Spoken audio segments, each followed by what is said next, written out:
Chris Peterson and the Broncos bust in from Boise, invading Logan for a Mountain West battle against Utah State.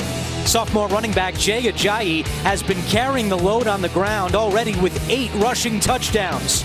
And quarterback Joe Southwick is 3rd in the country in completion percentage for this high-octane Broncos offense.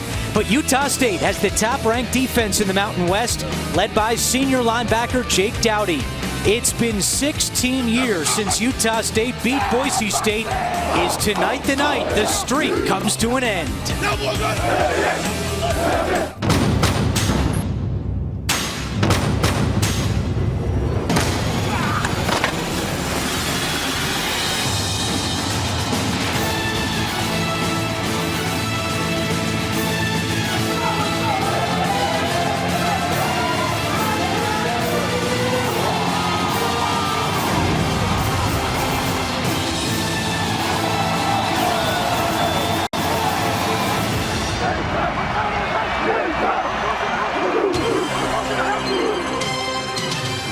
A crisp October evening in northern Utah, and Romney Stadium is ready to rock. It's a whiteout in Logan as the hometown Aggies look to extend their Mountain Division lead against a dangerous Boise State team. It's Mountain West football on CBS Super Social Saturday.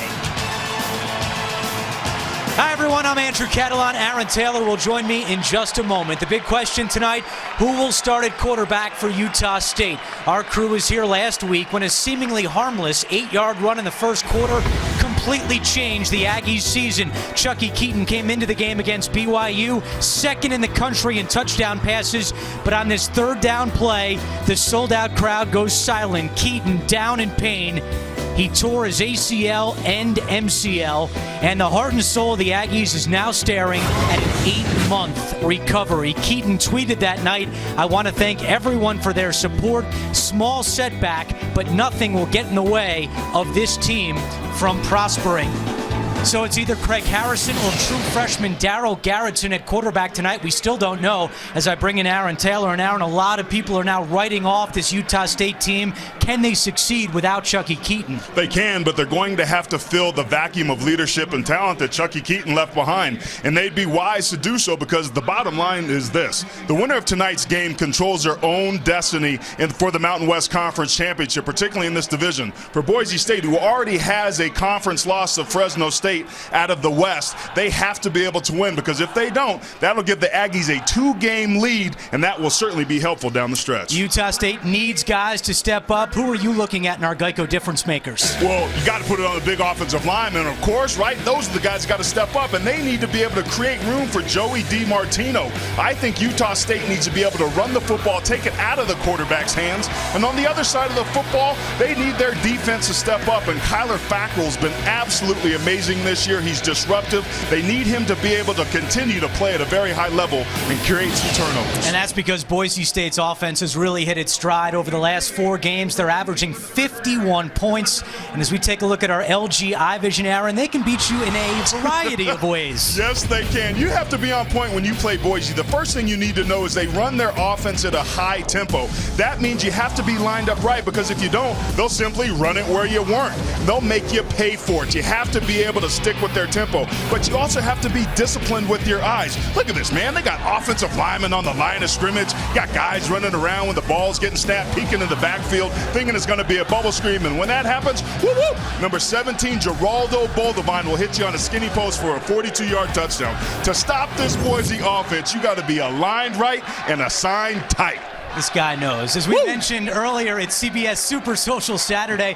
Throughout the night, we'll be engaging with you, the fans, on social media. Lauren Gardner will be tweeting from the sidelines. And Lauren, what else can we expect tonight?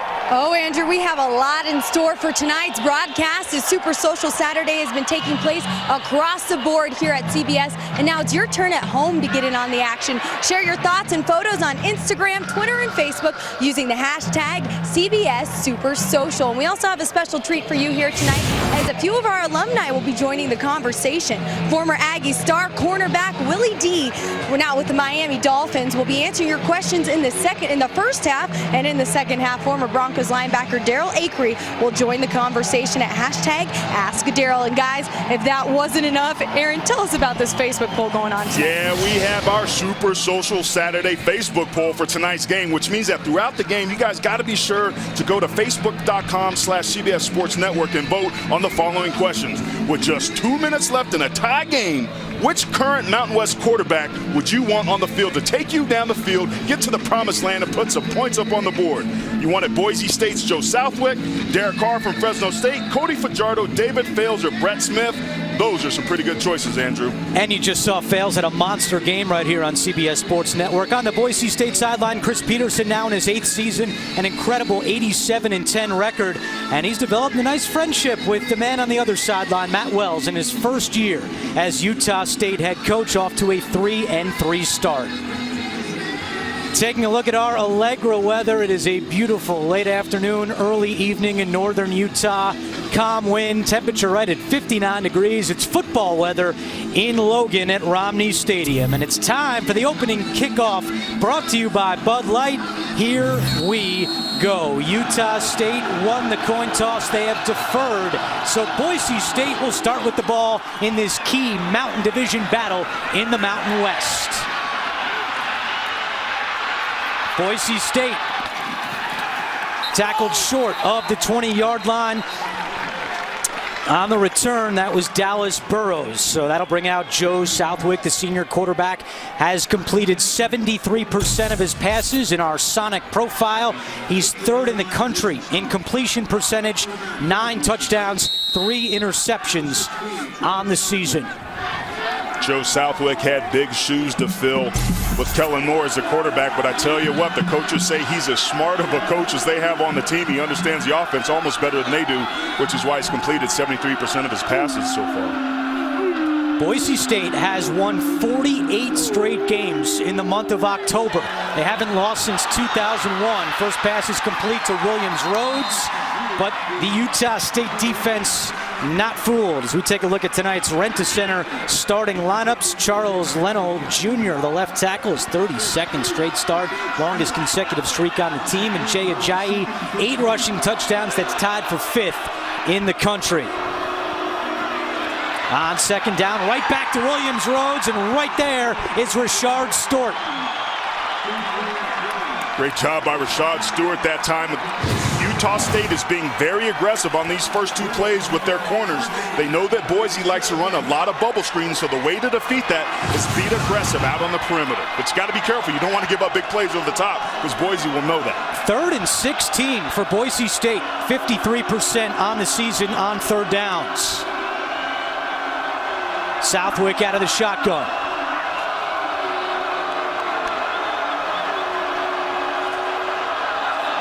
With 5 on the play clock, he takes the snap. Scrambling left, puts it down. He's going to run across the 15, and nothing doing there. It's Stewart again. Rashard Stewart had a sack last week against BYU, his first of the season. He makes a couple of big plays, and Boise State goes 3 and out. That's exactly the way you want to start if you're this Utah State defense. Remember, last week they played pretty well. The only thing that they struggled with was giving up big plays up over the top. If they can keep that up tonight, they're going to be very, very happy with themselves. That's a great way to get some confidence against a pretty good offense here at home. Broncos use 2 different punters. This is senior Trevor Harmon, averaging 43 yards on the year. Bruce Natson back deep for the Aggies, all the way back to his 25. Trying to run across the field. Penalty flag. That'll be a block from behind on the Aggies. And Natson is tackled at the 25 after a 59-yard boot from Harmon. Yeah, you saw that coming from a mile away. You got to be smart when you're playing this game of football. It's early in the game. You want to be able to make a play, but you can't hurt yourself.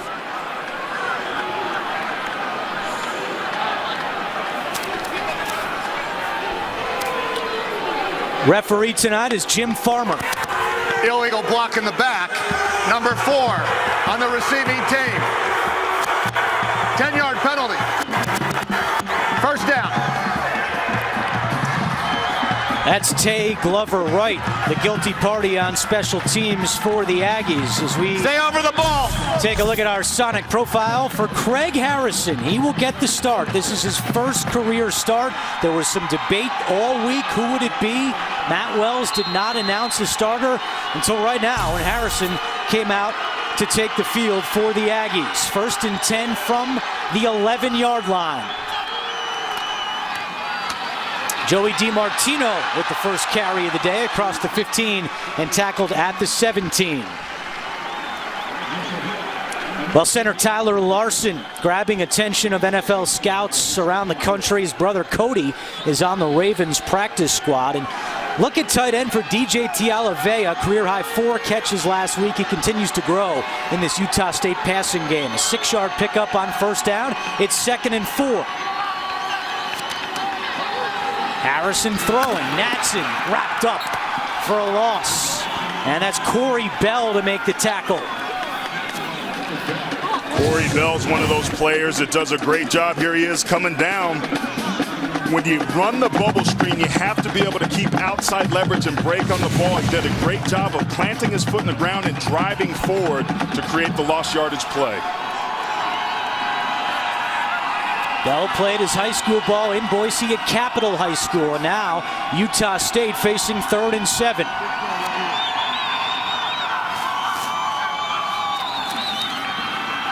Harrison has time, fakes once, chased from behind, he's brought down from behind. DeMarcus Lawrence with the sack for Boise State. Harrison nearly lost the football. For Lawrence, that's his 3rd sack of the season. DeMarcus Lawrence is right here on the football right here. Great job, great high energy motor to be able to chase the quarterback. Does a good job of dipping his shoulder, but staying alive. As a defensive lineman, you can't give up on the play. Credit the Boise State back end and their defensive backs for giving old number 8 another sack. Jaron Bentrude to punt it out of his own end zone. And a fair catch called for by Williams Rhodes, just shy of midfield. Joe Southwick went 3 and out on his first possession. How will Southwick do when he returns to the field in Logan?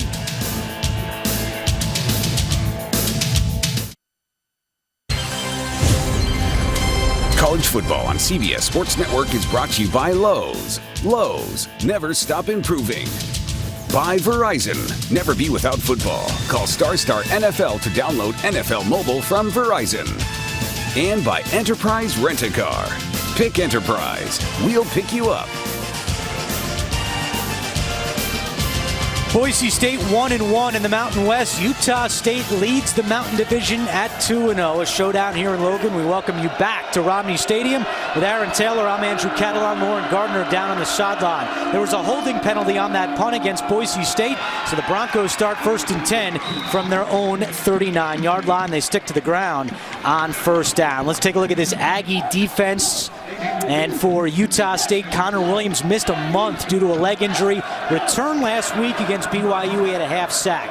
Redshirt freshman Nick Vigil makes his 2nd straight start, and Quentin Bird will start at cornerback tonight. Tay Glover Wright has been demoted. You'll still see him in nickel and dime packages.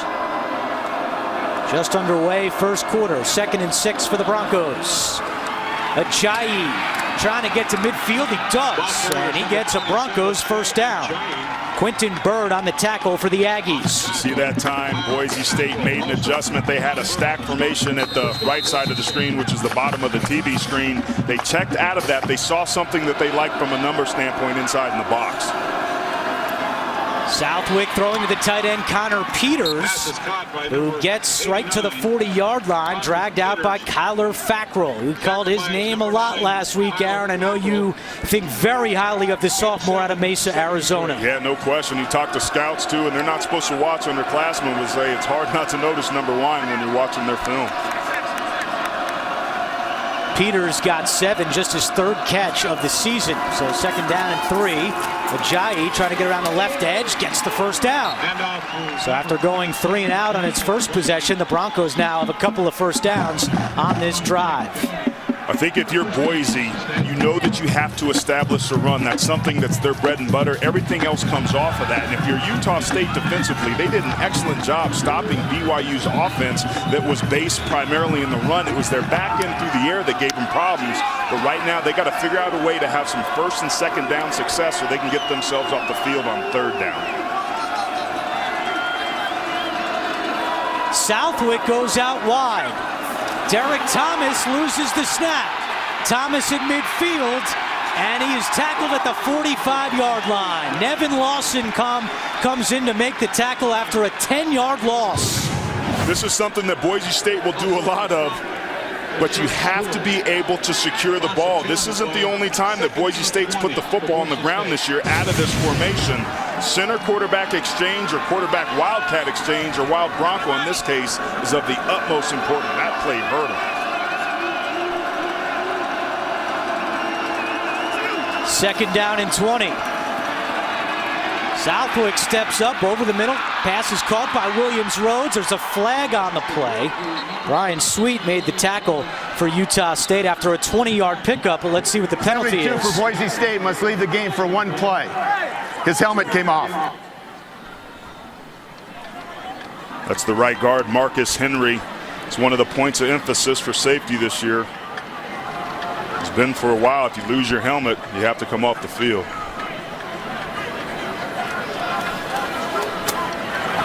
Holding, defense number 3. That penalty is declined. Third down. So Henry has to come out. The penalty is on Quentin Bird.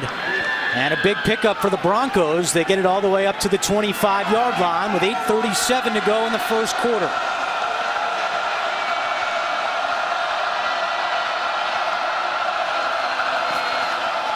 Ajayi straight up the gut and across the 20. What's funny, Aaron, is we spoke yesterday with defensive coordinator for Utah State, Todd Orlando, and he said that they didn't really spend much time during the week game planning the Boise State trick plays, but what they did do is say when we can expect to see it from the 40 to the 30 going in, and that's exactly where Boise State had the direct snap to Derek Thomas as a flag comes in. False start, offense number 70. 5-yard penalty, remains second down. Stephen Baggett, the guilty party there for the Broncos, and that'll back them up. You'll see Boise State will rotate almost all of their players on the offensive line, the defensive line, the linebackers. Baggett been a backup. You also see 78 Charles Lennelson there.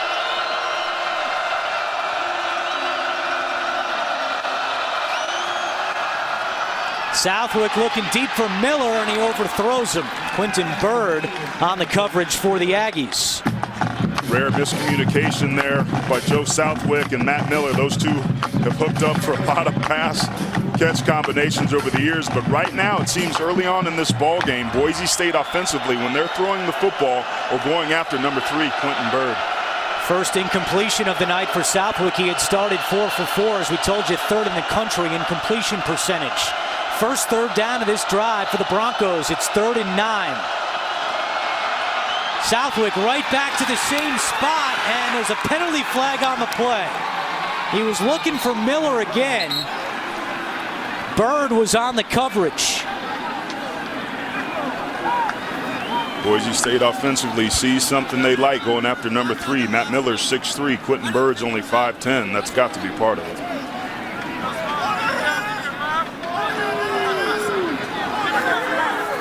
Holding defense against an eligible receiver. That is a 10-yard penalty and an automatic first down.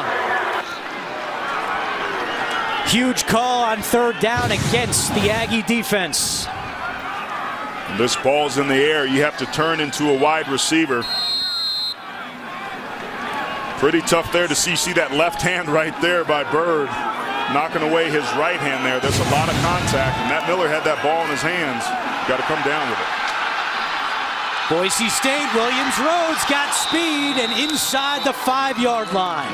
Shane Williams-Rhodes, Chris Peterson calls this guy lightning in a bottle. He's only 5'6" and 157 pounds, but he's one of the fastest guys on the field. Yeah, and one of his idols is Percy Harvin, and you can absolutely see why he's got that speed to be able to test you on the perimeter. Prior to that, Boise State was running north and south inside the tackles, but they can also very much hurt you on the edge. 6th carry of the season for the wide receiver. He's the motion man here. Ajayi up the gut and in. Touchdown, Boise State. 9th rushing touchdown of the season for Jay Ajayi.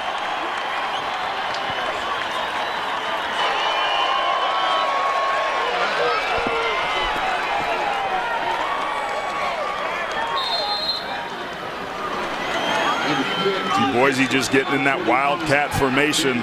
They run that fly sweep with Williams-Rhodes, who had just hurt him on the perimeter before. That gets the guys just out of position. And then they essentially run it where they aim. Dan Goodale with the extra point for Boise State. And that is an impressive drive for the Broncos. It was aided by a couple of penalties, but Jay Ajayi, tied for 5th in the country in rushing touchdowns, puts another one on the board. His 9th of the year, 7-0 Boise.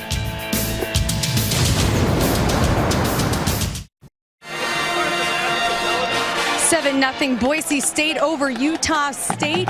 And that was Jay Ajayi, the leading rusher for the Broncos, in for his 9th rushing TD of the season. With a lot of success this season, but a little bit of trouble with ball security as he fumbled 3 times in back-to-back conference games last month. And offensive coordinator Robert Prince told us nobody felt worse about those 2 fumbles than Ajayi himself. He's been carrying the ball around all throughout practice and using this apparatus in between drills. It wraps around the football, and basically you pull on it to make sure it can't get stripped.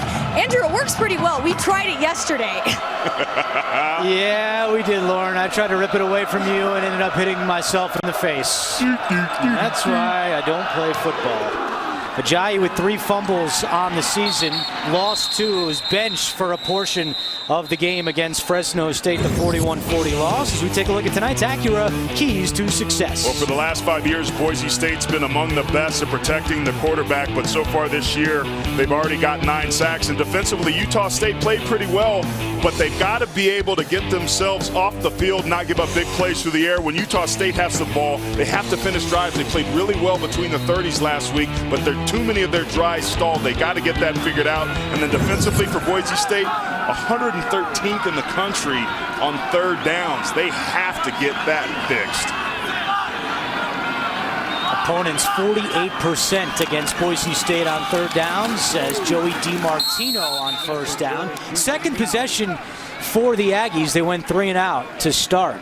Yeah, they got 6 yards on 1st down on that first series, and then they ran a bubble screen, which is to be expected. It's a high percentage pass, but it was a lost yardage play, which forced them to throw on 3rd down, and that's when the sack happened.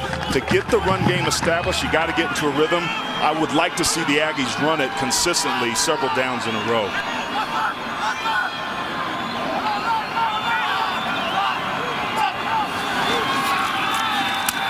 Harrison throws to Reynolds, caught at the 34-yard line. Darian Thompson on the stop for Boise State. As we take a look at the Broncos starting lineup on defense, you already saw DeMarcus Lawrence with a sack, now 12.5 sacks in his career. Redshirt freshman Ben Weaver, one of the biggest surprises for Boise State on defense. He leads the team in tackles, and Douglas and Thompson with 3 picks each. Boise State as a team has 8 interceptions. That's tied for 15th in the country. 3rd down and 1. DiMartino up the gut, and he was knocked back. Blake Reno stuffing DiMartino. Yes, he did. The 6'2", 243-pound junior from Concord De La Salle High School, go Spartans, fills the hole like you should as a middle linebacker on 3rd and short. There's Aaron's annual, or weekly, I should say, De La Salle mention, his alma mater. But a big play by Reno, and Utah State will have to punt for the 2nd time in this quarter. 2nd 3 and out for the Aggies. Williams-Rhodes back deep for Boise State. Ben Trude Angles this one towards the Utah State sideline, takes a Boise State bounce, and it's downed at the 38-yard line by Jake Dowdy. Just a 29-yard punt. Adam Zucker in New York. Penn State down 7, final minute to Michigan. Christian Hackenberg airing it out. Allen Robinson going up to get it inside the 1. Hackenberg then gets the first rushing touchdown allowed by Michigan all year. They tie it up at home. Back to you, Andrew and Aaron.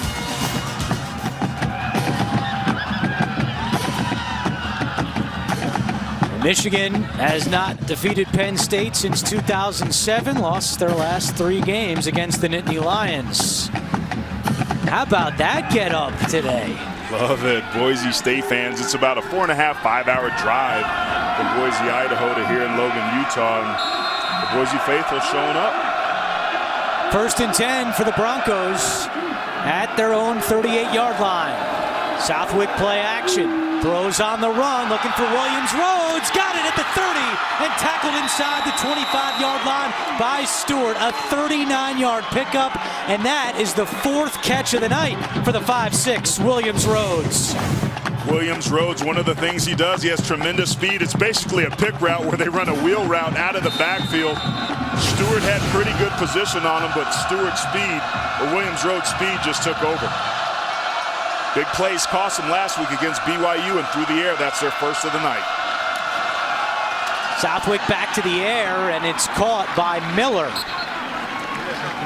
Well, don't forget, Super Social Saturday continues today on CBS Sports. Tell us why you love college football using the hashtag CBS Super Social. Super hyper tempo to this offense for Boise State. Southwick scrambling on the run and just throws it away. One of the things that Boise State does such a good job of is hitting the gas pedal, Andrew. It's amazing what they're able to do and how off balance they can keep defenses because of the speed and tempo that they run. Boise State runs 86 plays a game, and Utah State 83 plays per game.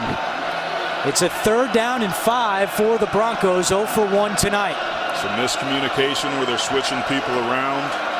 When you see defensive back switch around, it indicates man coverage. If you're Boise, this is what you want. You got a shot up top. Southwick off his back foot, and it's broken up. Quentin Bird got a hand in there for the Aggies.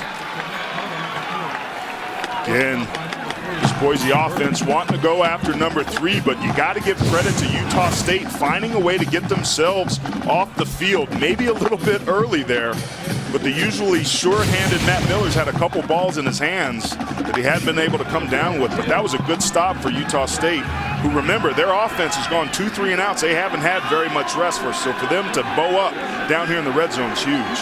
Dan Goodale on for a 35-yard attempt, and it is good.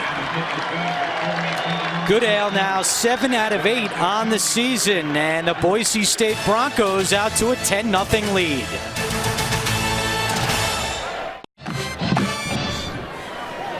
Boise State has not lost a game in October since 2001. They raced out to a 10-0 lead on Utah State. Don't forget, CBS Super Social Saturday. Please follow us at all of our social media accounts all day long. She is tweeting as we speak.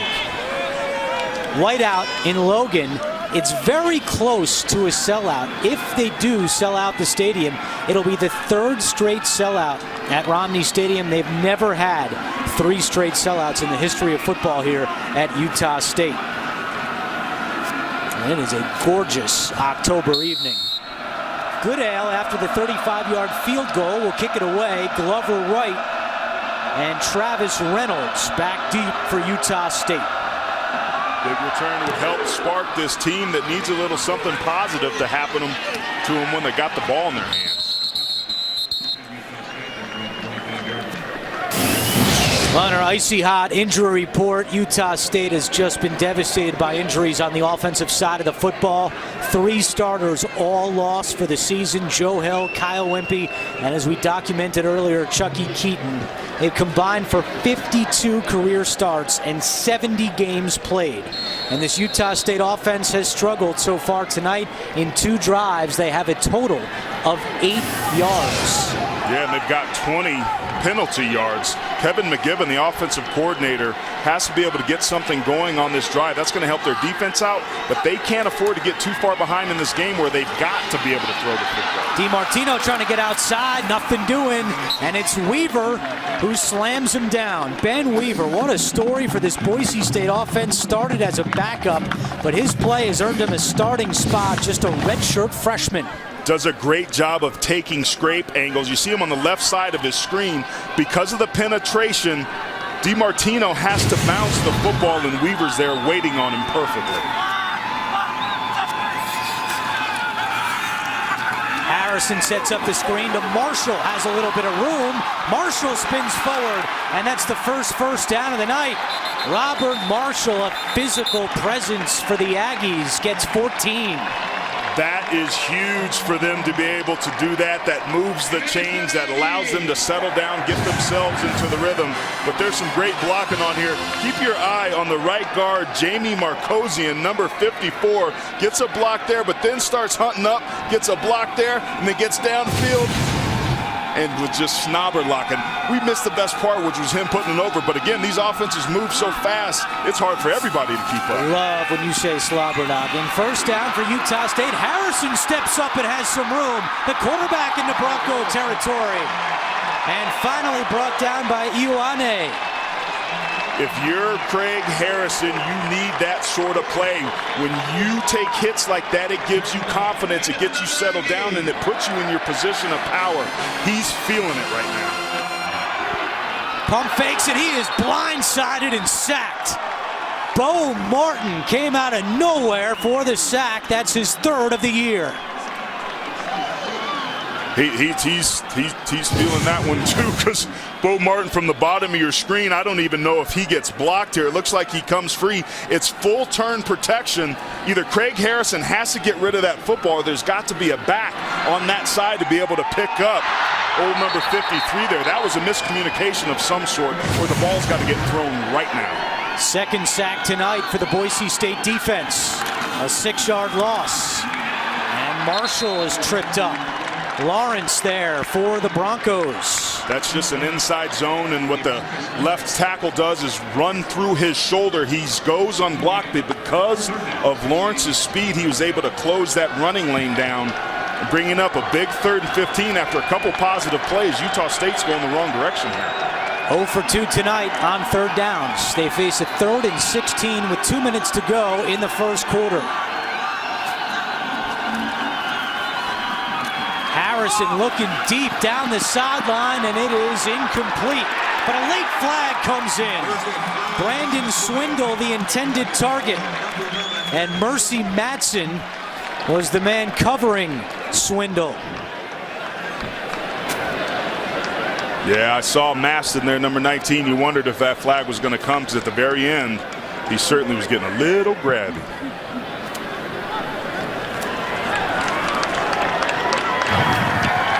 Interference, offense, number 11. That penalty is declined.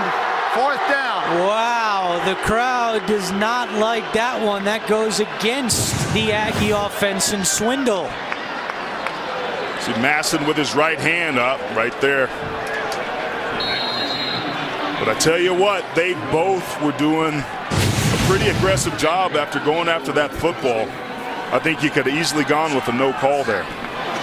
3rd penalty of the night on the Aggies, and they will be forced to punt for the 3rd time tonight. Ben Trude kicks it away to Williams Rhodes. He lets this one bounce, and it goes into the end zone for a touchback.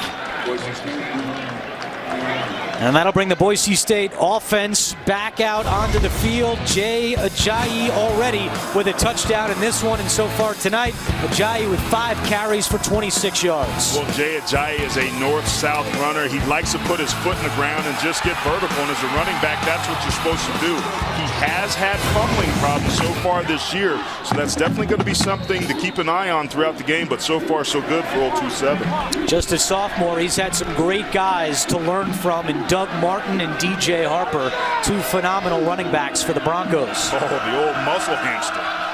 Love Doug Martin. First and 10 for the Broncos, already with a 10-0 lead. Ajayi tripped up. Zach Vigil on the stop for the Aggies as we check in with Lauren Gardner. And Andrew, speaking of Zach Vigil, Aggies linebacker coach Kevin Clune looking to his seniors in Zach Vigil and Jake Dowdy about what's breaking down in that run protection, especially in the A-gap. He said, guys, we're better than what we're showing out here tonight. All right, Lauren, already in a 10-0 hole. This defense played well last week, although BYU with 31 points, some of those points not the responsibility of the defense. They really only had 2 breakdowns. As Southwark looks deep, and it's picked off. Nevin Lawson, his 2nd interception of the season, and a big play for the Aggie defense.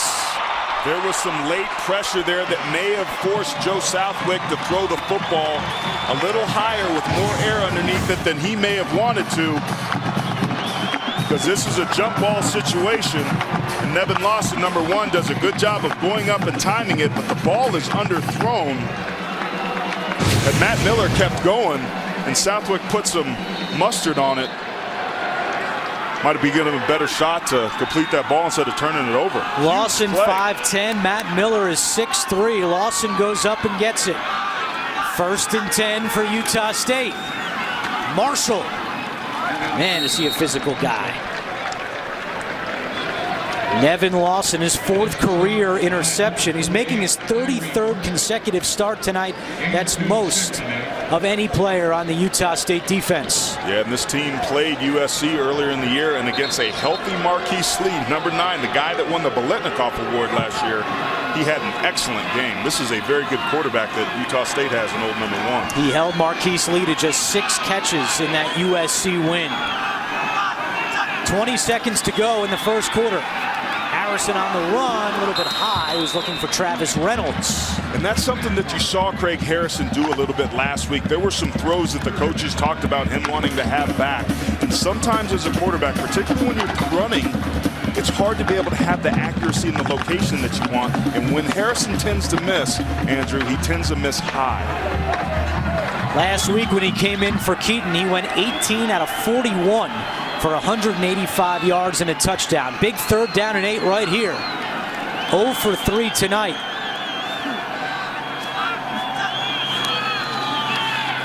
Harrison chased out, throws, and just throws it away. Chungachu was coming, and so was Lawrence.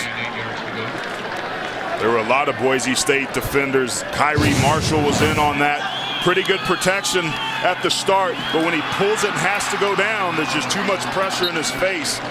Defense's play on that was meet at the quarterback on 2, ready, break. And they got to the quarterback, but another failed 3rd down for this Aggie offense. Williams Rhodes back deep. And this one goes into the end zone with 3 seconds remaining in the first quarter. And Aaron, you look at the battle in the trenches so far, and that Utah State offensive line's getting beat by Boise State, already giving up 2 sacks and pressure there on that last play. There's no question. And Boise, conversely, on the other side, their offensive line is taking control. Boise State's doing a great job of keeping this Aggie defense off balance. Those first couple drives, they were running north-south, north-south, north-south. Then they came back and followed it up with a drive where they threw the football. Last week, all Utah State wanted to do was stop the run. That's what they were focused on. That's what they're doing. Tonight, they're having to defend both, and they're having issues. Should be the last play of the first quarter. Broncos up 10-0. Ajayi is met and smacked. And leading the charge was Quentin Bird for Utah State, and that will end the first quarter. Boise State has a 10-0 lead on Utah State. You're watching college football on CBS Sports Network, the 24-hour home of CBS Sports.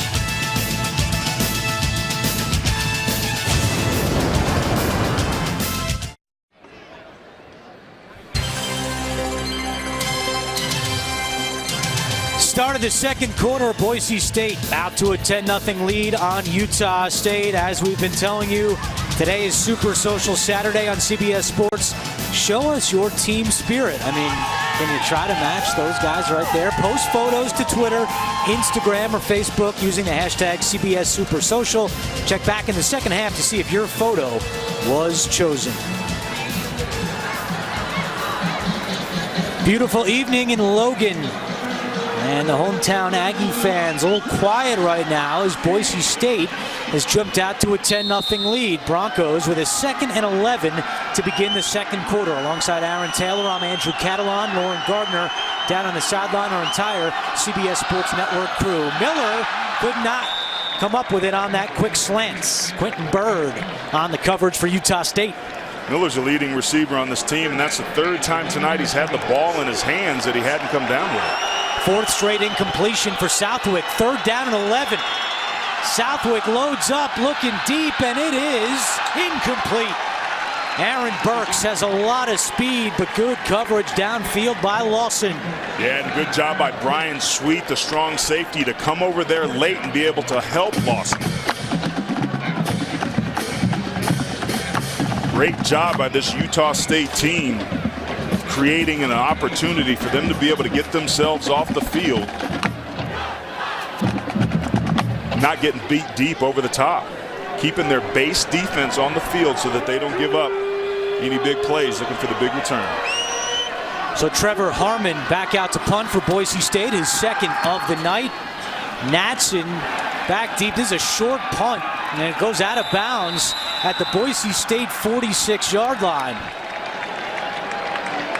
This is a situation in a game where your leaders have to step up and take control. In the past, that would be Chucky Keaton. We saw that game last week against BYU when he went down, Andrew. There was a vacuum that kind of fell over this entire team in the stadium. When you have an opportunity with the ball at midfield, you need your guys to be able to step up and make a play, my man. They need a spark, no doubt about it. They spot the ball right at midfield. 1st and 10 for Craig Harrison and the Utah State offense at the 50. Harrison is 3 out of 6 tonight.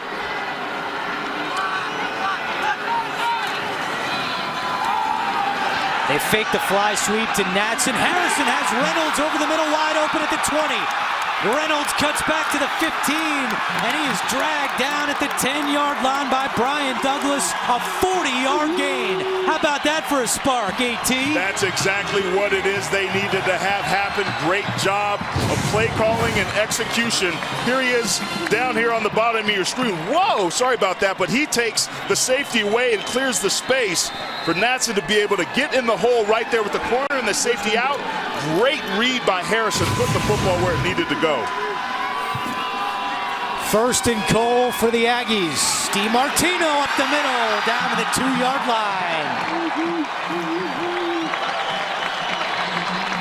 Yeah, you see offensive coordinator Kevin McGibbon fired up about his guys. Quick strike, sudden change, take advantage of it. But you got to settle down now. I'm getting excited too. You're in the red zone. The red zone production is about execution. Put it in the running back's hand, let that offensive line take over. Right back to DiMartino and in. Touchdown, Utah State.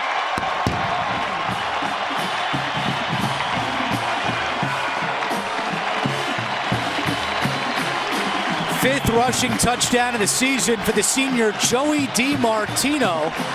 And Tyler Larson, the center for Utah State, told us yesterday that anytime DiMartino scores a touchdown, he goes back to the sideline and he thanks his offensive line. He says, "Thanks, guys. Thanks for blocking for me." I said to Larson, I said, "What do you do when he says that?" He says, "Kind of weird. I sometimes say you're welcome, but I'm really just doing my job." That just shows you what kind of guy DiMartino is. Thanks, guys. Hey, man, you got to love it. He's got gratitude. We talk all the time about people not being appreciative. False start, offense, number 97, 5-yard penalty. So they'll have to retry the point after. It's Jordan Nielsen, defensive guys jumping off sides. Come on now. Spoken like a true offensive lineman. Nick Diaz out to try it again for the Aggies, and it's good. A three-play, 56-second drive. It started with that big pass play. Harrison to Reynolds, and then some big-time running from Joey DiMartino. He says thanks. Aggies within 3.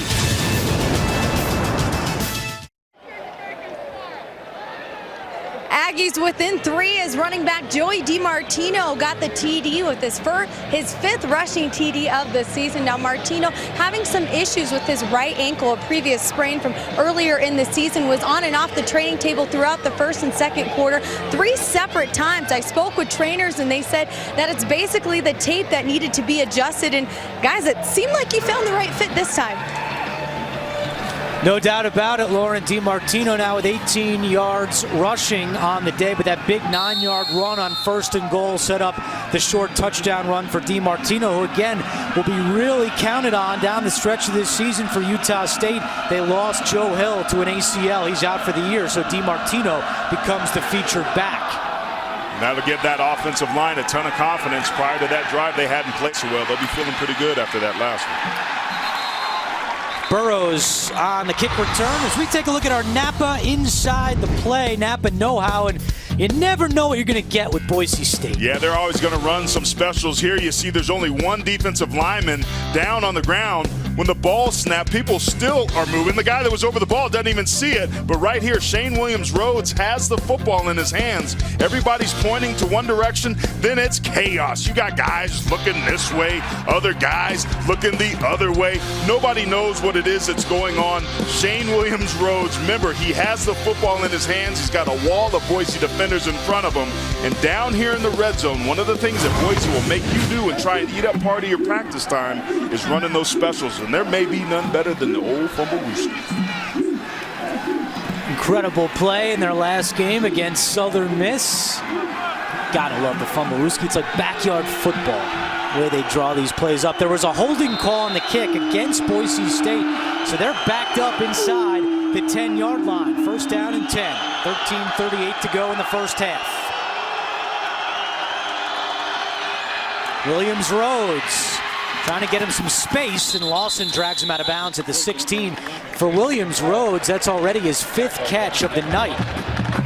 It's one of the things that the Broncos will make you do is defend the perimeter, the entire field, all 53 1/3 yards from sideline to sideline. They open the game with a couple bubbles, and they come back to it after being away from it for a while. Ajayi trying to get to that 1st down marker. He's going to be very close. As today we celebrate being a fan with Super Social Saturday on CBS Sports. How do you celebrate? Tell us how using the hashtag CBS Super Social, and we will put the best fan tweet of the game on the air. Ajayi does move the sticks. 1st down and 10 for Boise State.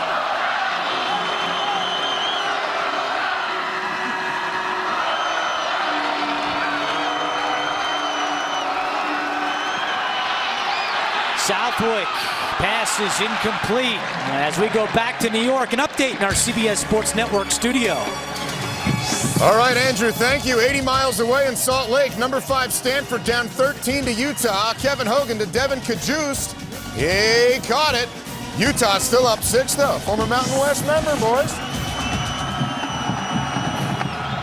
Yeah, not too far away, as you mentioned there, Adam, about an hour and a half drive. Utah trying to hold on against Stanford. 2nd down and 10 for the Broncos. Ajayi on the draw, and he slipped, stayed on his feet, and is tackled at the 24-yard line. Jake Dowdy on the stop, the senior out of Draper, Utah. That's what Boise likes to do, spread you out, make you defend the perimeter, and then run right at you up the gut. And Jay Ajayi is certainly very capable of doing that, showing some elusive moves in traffic there on that last run. Big 3rd down for Boise now. Yeah, and neither team is converted tonight, Aaron, on 3rd downs. They're combined 0 for 8.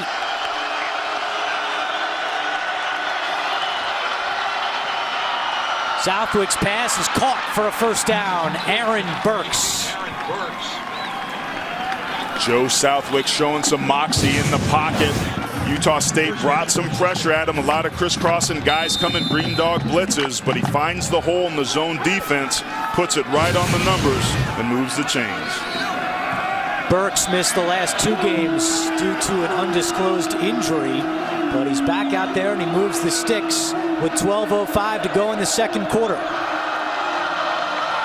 Ajayi running right. Dowdy wraps him up.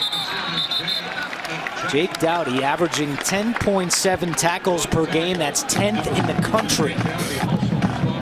You look at this Utah State defense with Dowdy and Fackrell. They have some big-time linebackers. Yeah, no question. Zach Vigil's a pretty good linebacker as well. Number 53, we've seen him do some things, but make no doubt about it, 51 is their emotional leader. Southwick's pass is caught by the tight end Holden Huff. He is stopped short of a first down. A 5-yard pickup. Quentin Bird on the tackle. Just the second catch of the season for Holden Huff. He missed the last 3 games due to injury. That was a big play for Boise. After being pretty much stuffed on first down, they have a third manageable. We talked about the importance of third downs and getting yourselves off the field. Well, here's an opportunity for the Aggies to do so. And one other injury note for Boise State. Senior tight end Gabe Linehan did not make the trip. Missed the 2 prior games, out again tonight. Southwick gets rid of it, and it's caught by Huff. First down across midfield. Maurice Alexander dragged him out after an 11-yard gain. Anytime you have 3rd and short and you see the offense run up to the line of scrimmage, you have to expect play action. This time they do a great job of just sneaking the tight end out the backside and hitting Holden Huff in stride. With the success that they've had running the football inside, that Aggie defense overreacted. 31st play of the game for Boise State here early in the second quarter. Southwick to Williams Rhodes to the 25 and pushed out by Lawson at the 22. 24-yard gain for Williams Rhodes, who has 6 catches tonight.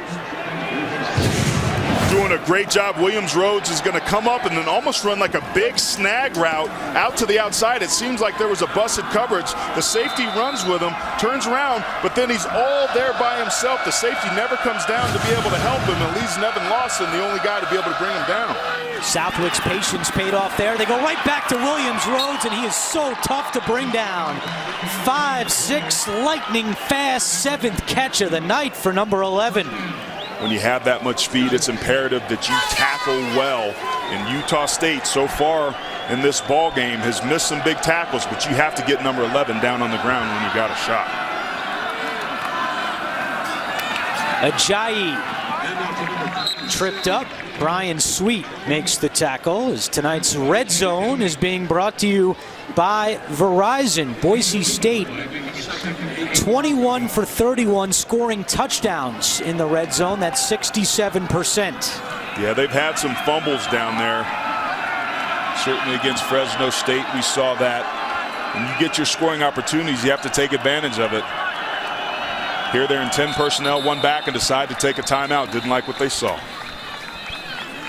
Veteran move by Joe Southwick. Timeout. Boise State. This is a 30-second timeout. First timeout for either team. Well, in practice this week at Utah State, they were comparing Shane Williams Rhodes to one of their own players, Bruce Natson. Natson, number 9 for Utah State's 5'7", 151 pounds. Williams Rhodes, 5'6", 157 pounds. The little engines that can. They call Bruce Natson JoJo. That's his nickname. So all throughout practice at Utah State this week, defensively, when they were game planning against Williams Rhodes, they were saying, you got to get JoJo. You got to get JoJo. I'm still trying to deal with the fact emotionally that both of those players combined weigh what I do. I'm sorry, Aaron. That's being generous to you, actually, isn't it? Yeah, well, that may explain why walking up these stairs in altitude was so hard up to the press box before the game. Williams Rhodes has 7 catches for 97 yards. Can't teach speed. Direct snap again to Thomas. and Dowdy gets him from behind at the 7-yard line. Second time they've tried the direct snap to the junior out of Pittsburgh, Texas. Yeah, that fly sweep puts a lot of pressure on those second-level defenders that want to get out to the perimeter and set that edge. And where it leaves you susceptible is going north-south, but here you are down in the red zone on third down. Can get the first down if you're Boise, but you're thinking points here. Third down and 5. Southwick has time. Great job by the offensive line. Southwick into the end zone. Touchdown. Joe Southwick with his 3rd rushing touchdown of the season and a big assist to the O-line. Great job. Maybe it was too good of an assist by the offensive line. There possibly was a holding call by the left tackle, Charles Leno, that didn't get called, that allowed Southwick to be able to break contain. But old number 16 is a little bit more mobile than people give him credit for. No penalty flag on the play. That'll bring out Dan Goodale for the extra point. And the kick is good with 9:03 to go in the second quarter. Joe Southwick, the senior out of Danville, California. He's been hooking up with Williams Rhodes all night. They connected for a big play on that drive, a 91-yard drive. And Southwick also able to cap off the drive with his legs. Williams Rhodes and Southwick leading the Broncos out to a 17-7 lead.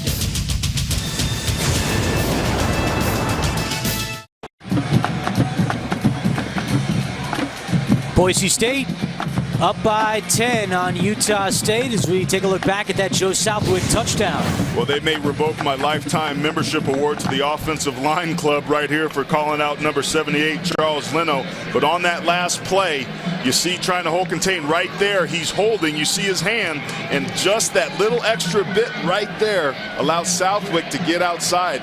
It's the defensive end's job to be able to keep contained, and that time he couldn't because old 78 had his big old paws on. Someone once told me, if you ain't holding, you ain't trying. I believe that was you, Aaron Taylor. The NCAA Football Challenge Campus Tour is making its way across the country with 32 stops. The tour has a video game area and football skills combine, allowing students the chance to qualify for the video game championship bracket and grand prize of $5,000, while everyone can test their football skills at the Enterprise Car Share Combine. Check out hashtag NCAA Football Tour on Twitter for more info. Utah State offense, you have to think they have some confidence after that last drive, getting on the board behind second-string quarterback Craig Harrison, who's now in control of this Aggie-O with Chucky Keaton out for the season. What did they do here? They're only averaging 3 yards per carry. They're having some trouble getting things going on the ground. DiMartino does not fool the Boise State defense. Chongachu on the stop for the Broncos.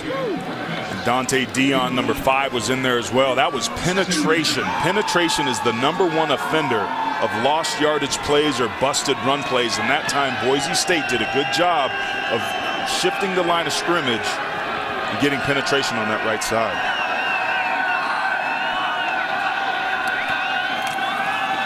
Marshall, Chongachu, and Reno stacking him up for a minimal gain on the play. Pickup of 2.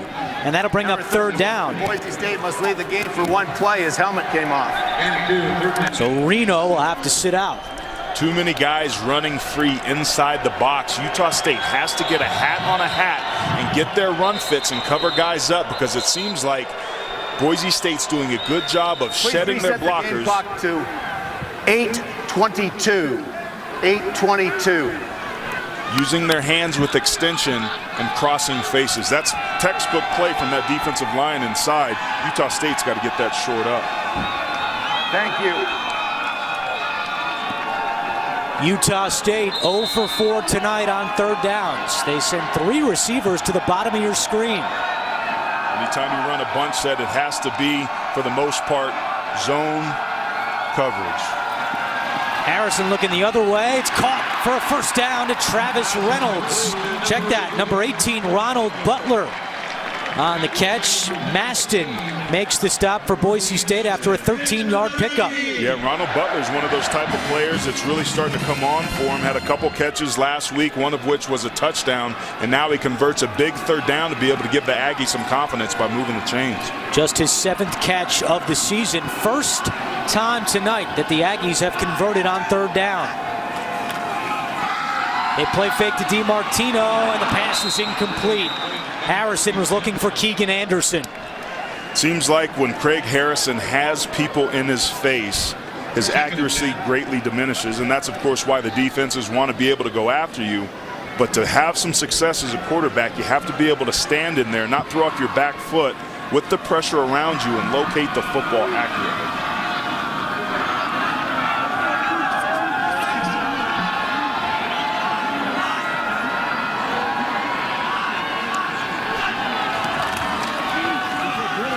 DiMartino has some room up to midfield, and another Utah State first down, tackled by the safety Jeremy Ioane after a 12-yard pickup.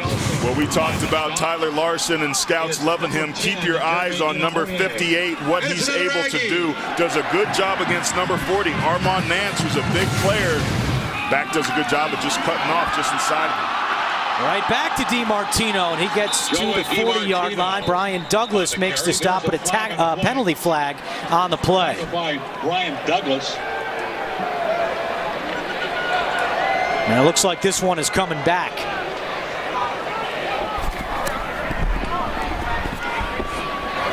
Illegal low block, number 9 on the offense. 15-yard penalty. Remains first down.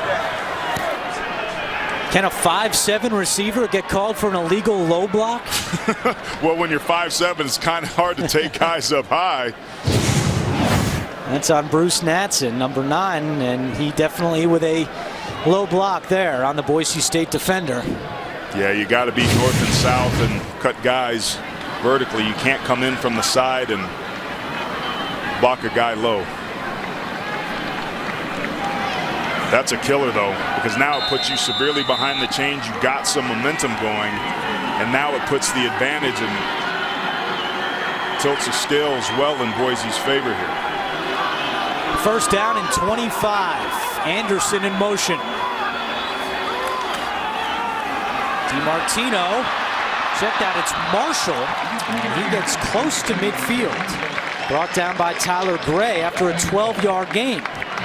That time Utah State did a good job of being able to get the box counts that they want. There's only 6 in there, and that's exactly what it is you want. You see the big hole that they have, and he runs himself through it, and that's what it is you want. You get a big chunk, and now you're at 2nd and 12, which is much more manageable.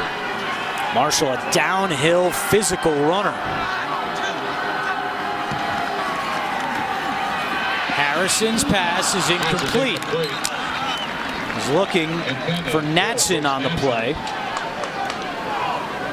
And that'll bring up 3rd down and 12 for Utah State.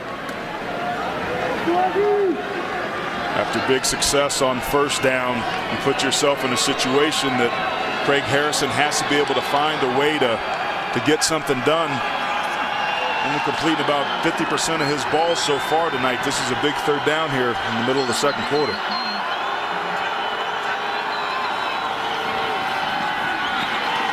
And he throws it behind Van Leeuwen and incomplete. Van Leeuwen was open, but Harrison missed him. Again, it looked like there was a little bit of pressure there, and the location of Craig Harrison when he's throwing the football, when he's under duress, isn't the best. 3rd straight incompletion for Craig Harrison. He's now 5 out of 11 on the evening. Jaron Bentrude comes on to punt for Utah State. Williams Rhodes, who's already had a big night, calls for a fair catch at the 11-yard line. That's where Boise State will take over when we come back to Romney Stadium.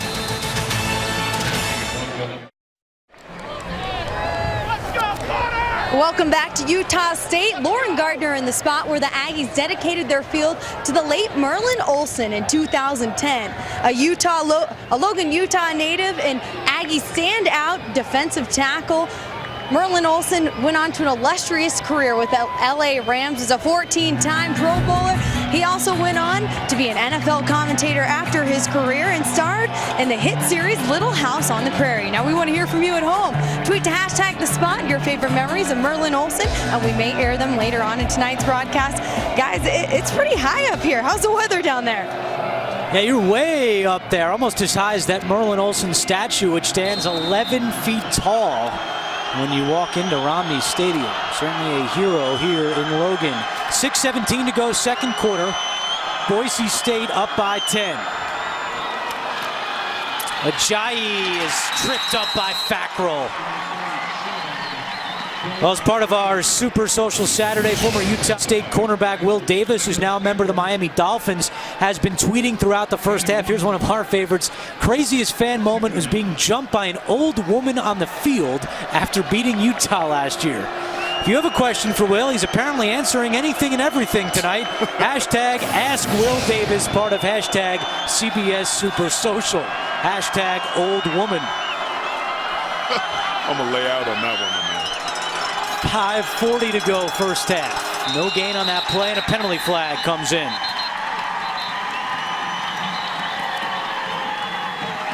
See members from both teams clapping.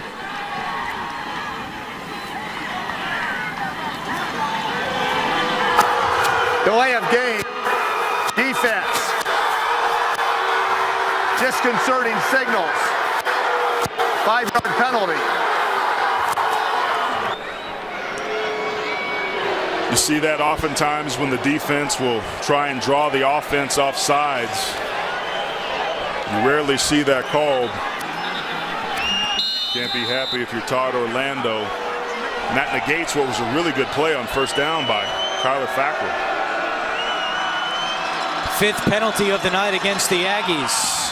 Boldevine makes the catch, and he's got some room to run as Vigil drags him down from behind, but a first down for Boise State. What a big target Boldevine is, 6'4", 220. It was just on a quick slant. We talked about the importance of tackling in space. 1, 2, and it takes the third tackler, Zach Vigil, number 53, to finally come over there and get him down on the ground. Yards after the catch are a big part of this Boise offense, and Utah State just has to find a way to tackle better.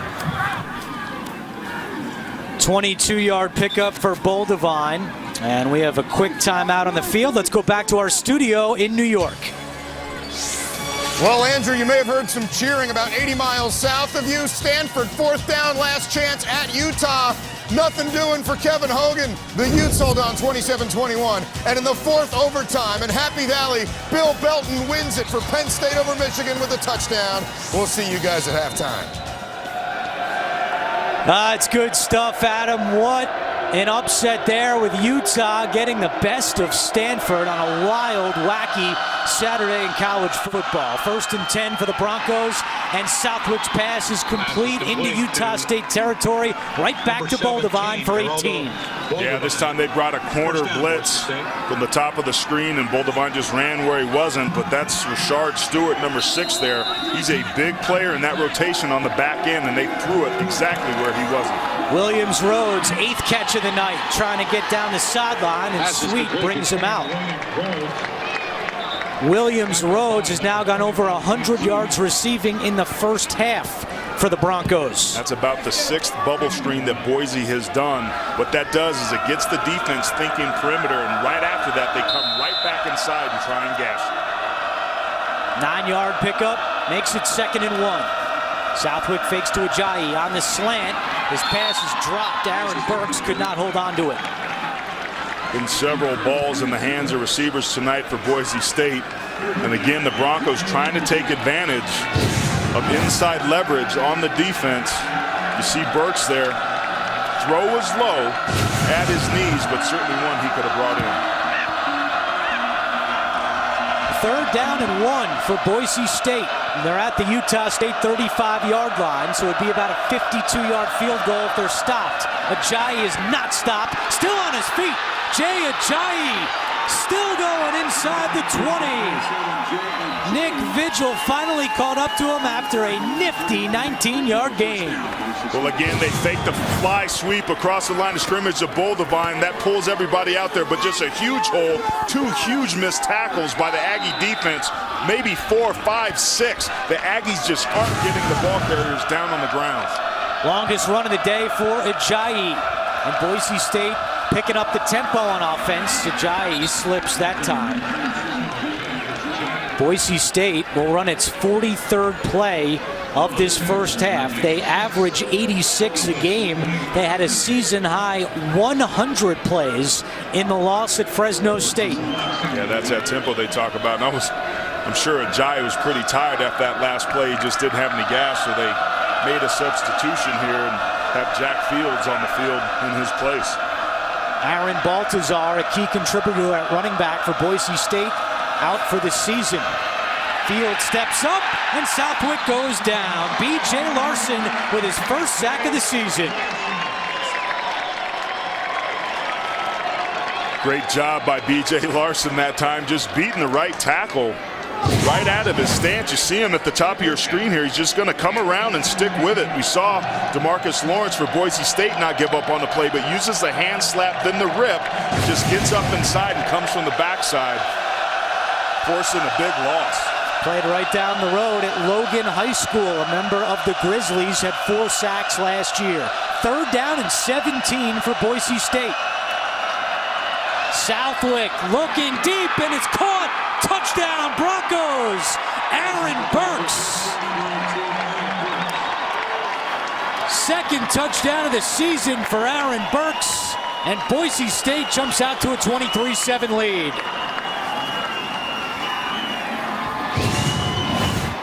Aaron Burks at the top of your screen right there just runs a skinny post, just soft coverage. Safety's late getting over, and it's a perfect touchdown. It's Tay Glover Wright, number 4. We mentioned Glover Wright earlier. He was the starter at cornerback until this game, when the defensive coordinator, Todd Orlando, didn't think that Glover Wright had been playing so well over the last few games. In fact, he specifically said that when he has a bad play, Glover Wright can't put it behind him. So he was demoted for this game to just nickel and dime packages. Southwick finds him. Burks in the end zone. To play cornerback effectively, you have to have a short-term memory. A 23-yard connection. Southwick to Burks. Boise State up 24-7.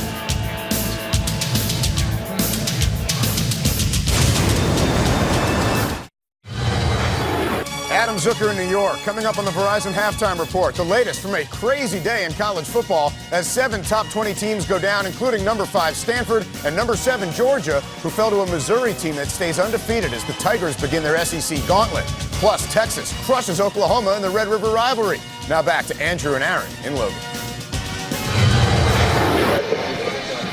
All right, Adam, thank you very much. 3:04 to go, second quarter. Boise State out to a 24-7 lead after that last scoring drive. 9 plays, 89 yards, and Joe Southwick, 16 out of 24 now in the game for 207 yards, a touchdown, and an interception. Glover Wright will let that one go, and it'll be a touchback. Utah State will start at the 25-yard line. Well, it's CBS Super Social Saturday. We're at Romney Stadium in Logan, Utah for a Mountain West showdown. Andrew Catalon with former Notre Dame All-American Aaron Taylor and Lauren Gardner down on the sideline. Make sure to join the conversation. We're on Twitter tonight at hashtag CBS Super Social. So Utah State with all 3 timeouts and 3:04 on the clock before halftime. I think it's imperative that Utah State finds a way to be able to get points on the board. They ran a screen with some success earlier. They've got to be able to mix up their play calling, work the clock, and make sure they don't shoot themselves in the foot. Harrison to Natson. And he finds a hole, gets across the 35 to the 37-yard line before Darian Thompson makes the tackle. That's a pretty good start to that drive. You don't have to get into a 2-minute situation where you're going hurry up. Remember, this Utah State Aggie team has about 4 different tempos they can run offensively. But with as good as Boise is offensively, you don't want to leave them too much time if you score. So a nice steady pace is the way to go here. Marshall picks up a couple before DeMarcus Lawrence makes the stop, but a penalty flag comes in.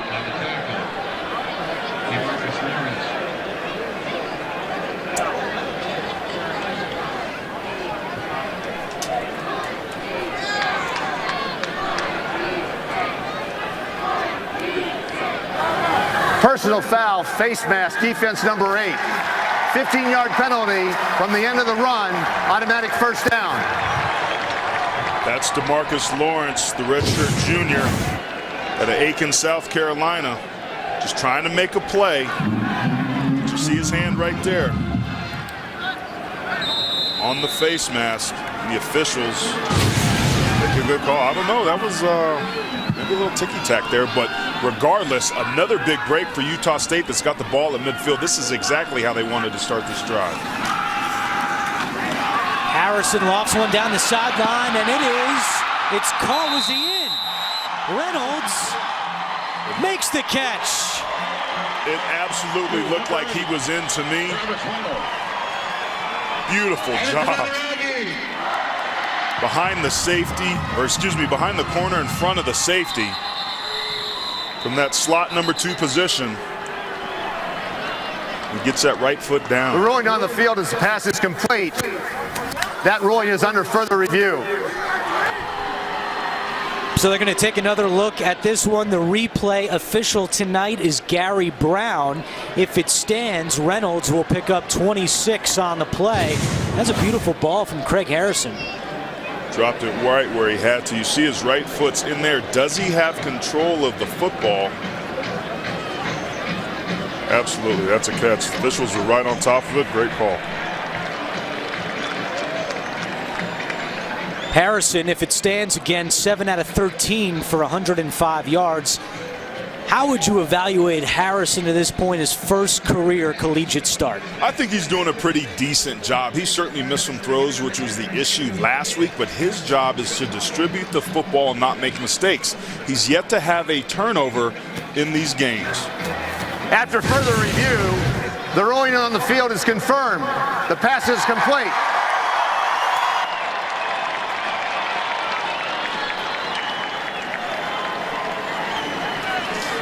Third catch of the night for Travis Reynolds, the senior out of Lauderdale Lakes, Florida.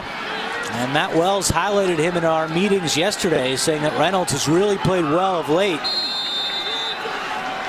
1st and 10 for Utah State at the 21-yard line. They still have all 3 timeouts and 2:09 to go.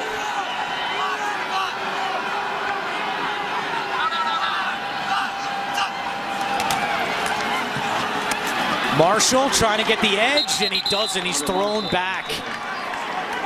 Corey Bell chasing down Marshall behind the line of scrimmage. Penetration on the right side of that defensive line is exactly what it is you want to see. See number 40, Armand Nance, and number 48, Kyrie Marshall, darting through that offensive line. It changes the angle and makes the back redirect, and it's just so hard to be able to find running room when that happens. That backs up the Aggies, a 6-yard loss. Inside 90 seconds to go. Harrison flushed out by Lawrence. Harrison's going to keep it to the 20, and he slides down at the 16-yard line. Ben Weaver came over to make sure Harrison would get down after an 11-yard gain. That's a great pickup after the big lost yardage play. If you're Utah State and you're running the football, you can't afford to lose 5 or 6 yards running the football. Timeout. Utah State. Matt Wells waited timeout. just a minute before calling that timeout, but he's got all 3. He stops the clock with 1:06 to go. So far in this first half, that Utah State offensive line has struggled, and they did a pretty good job last week against a salty defense in BYU, but it's really been Boise State, particularly their defensive line, those 3 and/or 4 guys that they've been down there the big sack by DeMarcus Lawrence when they were throwing the football, but their ability to get penetration and stop the run has been huge. And then, of course, the other big sack by Bo Martin coming off that other side, whether that was miscommunication or not.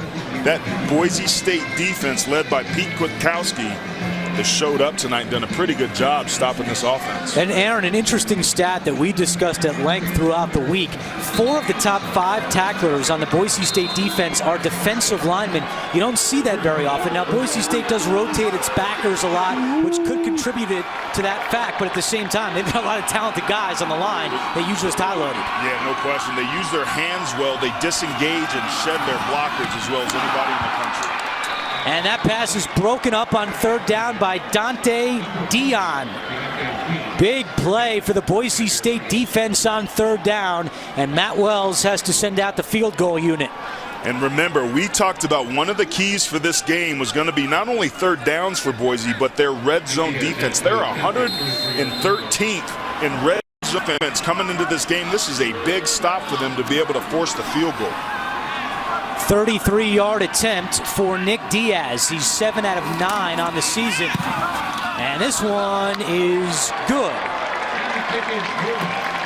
So Utah State pulls within 14. It's 24-10 with 57 seconds to go, and Boise State has 2 timeouts remaining. Time now to take a look at our Phillips 66 Mountain West Athlete of the Week. It's Derek Carr.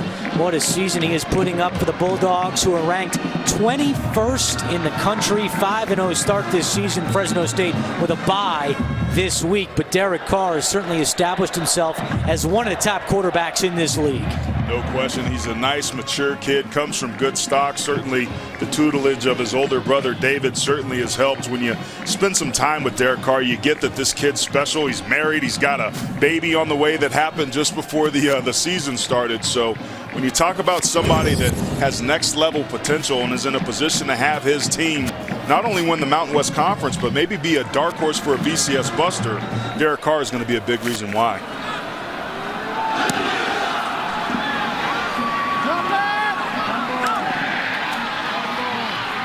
Burrows from his goal line trying to get outside, and he doesn't get there. Cameron Sanders with the tackle on special teams for Utah State. Well, it's been really a interesting year at quarterback in the Mountain West this season. The quarterback shuffle, you can see here, 5 teams now do not have their game 1 starter. Well, you look at Air Force, man, they were on their 5th quarterback. I think I got a call from Coach Calhoun to see if I could run the option a little bit for him.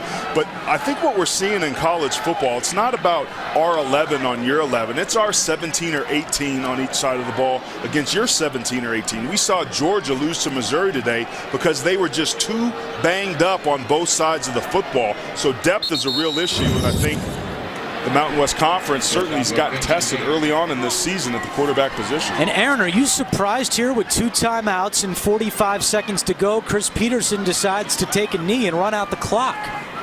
Maybe, but with a 14-point lead in your offense, why take any chances? If you have a fumbled snap or something down here in the red zone, they could get a cheap, easy score. I think you feel like your team's in command, better be safe than sorry in that situation. Keep in mind, Utah State gets the ball to start the second half. So Peterson will run into the locker room with a 24-10 lead on Utah State, but hold on. Timeout, Utah State. Matt Wells uses a timeout with 23 seconds to go, and after 2 knees, it's 3rd down. I'll tell you what, as a former... Utah State has 1 timeout remaining. As a former quarterback here, Matt Wells is certainly maybe having a little gamesmanship, maybe hopefully trying to get a bobbled snap or a center quarterback exchange that doesn't go the right way. Certainly not going to win him any friends here. Everybody in the stadium, including his own players, thought that they were going to run into the halftime, look to make some adjustments. So it's 3rd down and 13. Matt Wells does have 1 timeout remaining. I guarantee you boys is going to take a shot over the top right now.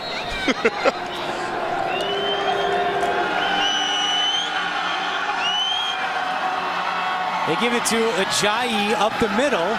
Matt Wells will use that final timeout with 18 seconds left. And that should force Boise State to punt. Utah State, that is their third and final timeout. This is a 30-second timeout. Matt Wells, the 11th youngest coach in FBS, just 40 years old, his first time as a head coach, and he told us that he's really relied on Chris Peterson for some advice as to how to make it as a head coach. Peterson's next piece of advice might be, hey, when I take a knee, don't call timeout. Well, I actually like this. He is giving his team a chance to be able to get the ball back. Now, it may seem ticky-tack on the other side of the football, but there's a lot of things that can go wrong if the punt snap is over their head and goes out of the end zone. I mean, there's a lot of things. You can get a big return here, but I think the message it sends to his Aggie team is, hey, if there's time on the clock, we're going to make an effort to win. This is about, I think, Matt Wells trying to make a statement for his team. And it's blocked! Utah State blocks the punt. It goes out of bounds at the 11-yard line. Devin Centers got a hand it.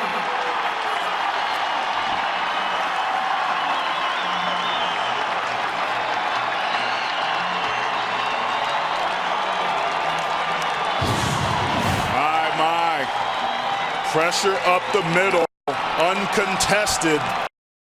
That's the exact reason why Matt Wells called that timeout, and he looks like a genius because it was beautiful execution and a great job by Devin Centers, the cornerback, of giving Utah State a chance to get some more points on the board. You have to throw this ball into the end zone. You cannot afford to get tackled. Even though there is 2 yards between the 2-yard line and the goal line, you can get a first down. Harrison going end zone, and it is incomplete. Swindle could not bring it in. Brian Douglas on the coverage with 8 seconds to go and no timeouts. Time for one more shot to the end zone. No question. Excellent job by that right hand by Brian Douglas to disengage the football from Swindle's hands. Great play one-on-one out on the edge by the redshirt junior.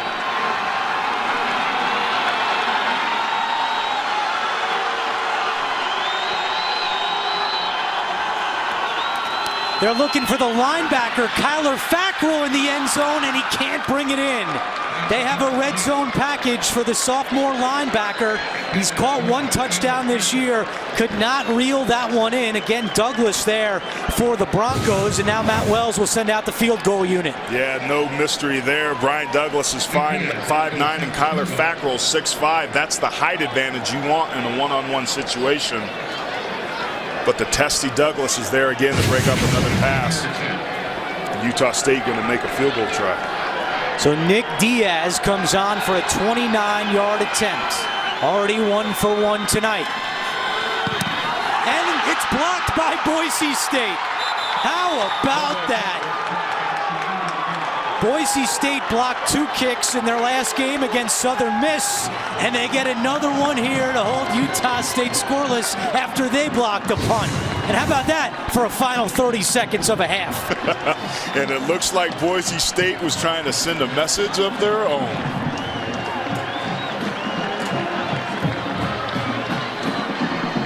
Just can't make up for those missed opportunities. But it just goes to show you, 2 teams that are well coached that play to the whistle, because in football, you never know what happens. Let's go down to the field. Lauren Gardner is with Chris Peterson. Well, Coach, a wild conclusion to this first half there. What are your thoughts on Matt Wells calling that timeout? That's on me. That's bad coaching on my part. We got to be more aggressive at all times, and it's good play by their part. Over 200 yards passing for your offense. What have you been able to exploit in this Aggies D? Well, I think Joe's throwing the ball accurately. We're giving him time. The offensive line's doing a good job. And, you know, they got a good defense. We just got to be smart, take our chances when we have them, and be efficient. Thanks, Coach. You love seeing that honesty from Chris Peterson. He runs off with a 24-10 halftime lead. After the break, we'll send you back to our CBS Sports Network studio in New York for the Verizon halftime report. You're watching college football on CBS Sports Network, the 24-hour home of CBS Sports.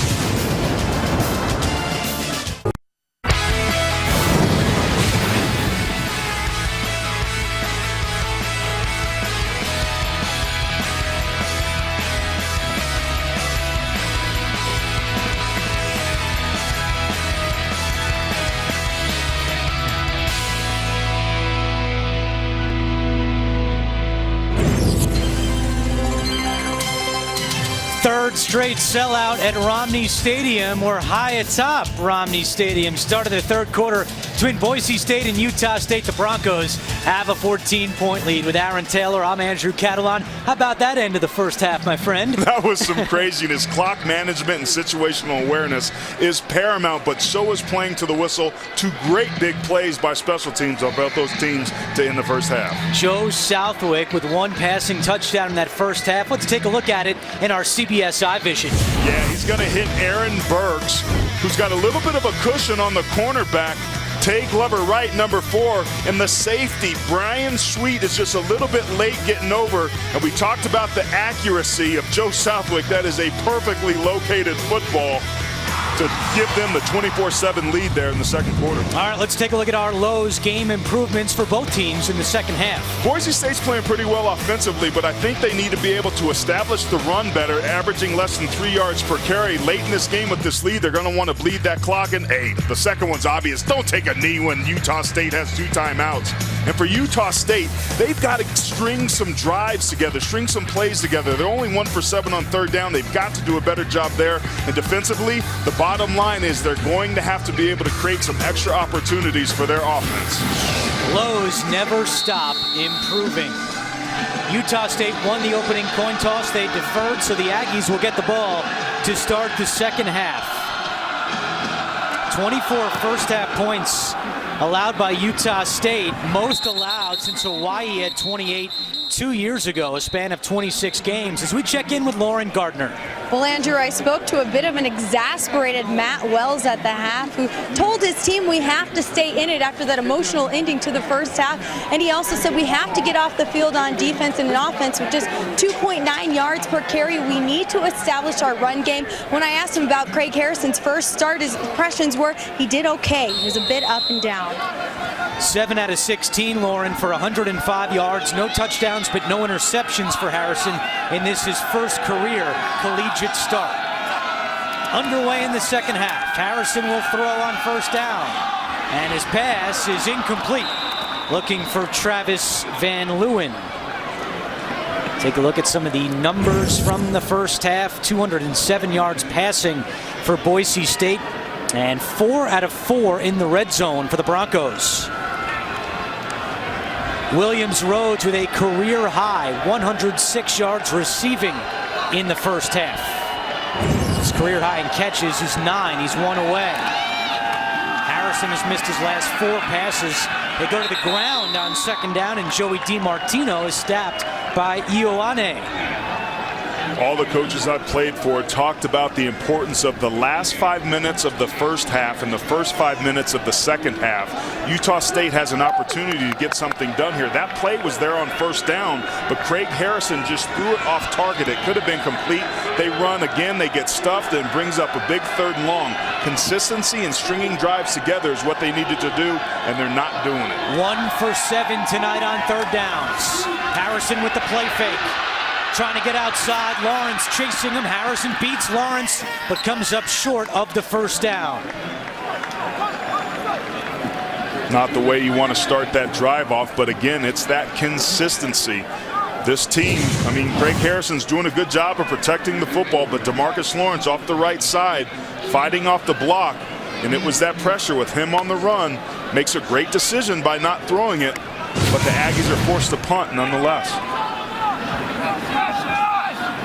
Bentrude comes on. His long was 47 in the first half. And Williams Rhodes, very dangerous, back deep for Boise State. Good snap. And Williams Rhodes calls for a fair catch at the 31-yard line, a 41-yard punt. Let's take another look at our CBS iVision. Well, we talked about Joe Southwick and his ability to be able to throw the football. There, the safety, number 21, Brian Sweet, comes off of him, and it leaves Shane Williams Rhodes wide open. Maybe a busted coverage there, but another big pass and breakdown on the back end by Utah State. This front 7 for them is pretty dang good, but they've got to be able to play more stout on that back end. There's Charles Leno Jr., the left tackle. He's the man that blocked the field goal at the end of the first half, and he's got some big, long arms. big hands, too. His hands been busy tonight. Williams Rhodes ties a career high. That's his 9th catch, and he gets across the 40 before he's brought down by Jake Dowdy. When you throw the football like this, it essentially equals a sweep. It puts the football in your playmaker's hands out on the perimeter. That's exactly what it is you want to do, but good job that time by Utah State pursuing the football. Southwick back to the air. The tight end Peters has his 2nd catch. And by his footsteps, he's dragged down by Quentin Bird. Well, Super Social Saturday continues on CBS Sports. Tell us why you love college football using the hashtag CBS Super Social.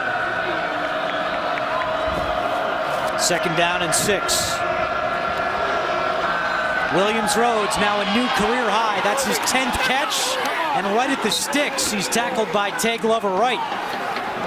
That's 2 plays in a row. They've gone to the perimeter to Shane Williams Rhodes. And again, those are essentially runs, ways for Boise State to get the football outside. And when the defense starts to adjust, their counteraction is to be able to gash you in the middle. Remember, their running backs, particularly Jay Ajayi, is very good running between the tackles. It's 3rd down and 1. Ajayi has the 1st down. And he gets across the 40 to the 38-yard line. Zach Vigil on the stop, but a clutch 3rd down run for Jay Ajayi. Boise State has historically been a run-first team, but in this game it seems like the pass is using, or what they're using to be able to set up the run, but so impressive with Ajayi, his ability to run behind his pads and get north and south. Utah State has put its top corner, Nevin Lawson, on Williams Rhodes. They're manned up here. Press coverage at the bottom. They fake it to Williams Rhodes. Southwick in trouble, and Southwick is sacked. 2nd time tonight the Utah State defense comes up with a sack. It's Jordan Nielsen. You got to credit B.J. Larson. You see the man coverage right here, one-on-one. Here's Larson off that outside side. He gets a little bit of pressure, which I think makes Joe Southwick get off the block. He just absolutely runs over Jay Ajayi, and that allows his pursuit, the rest of that defensive line, to finish the job. 2nd down and 16. Play fake to Ajayi. Southwick throws towards the sideline, and the pass is caught. That's Aaron Burks who reels it in. Tay Glover Wright on the coverage for Utah State. We've been on Tay Glover Wright all night. Those sorts of plays when you can tackle a guy as soon as he's got the ball in his hands to bring up a big 3rd down is just what this young quarterback needs, or rather a senior, to be able to get some confidence back with another big 3rd down here. 3rd down and 9. Williams Rhodes in motion. Man coverage again. Lawson follows Williams Rhodes out there. That inside leverage. 3 on the play clock. And Southwick didn't get it off. Flag comes in. That's a delay of game. There is no foul on the play. Wow. Boise State called a timeout. This is a 30-second timeout. I don't know about that. I was closely watching the play clock, and Southwick was late and got away with one there. No penalty. Part of what this offense does is they make adjustments, look to the sidelines. That time Joe Southwick wanted Shane Williams Rhodes to go out further, and then with the press coverage, he's trying to redirect protection and indicate who the mic is. Man, that was close. That's a penalty. I'm sorry.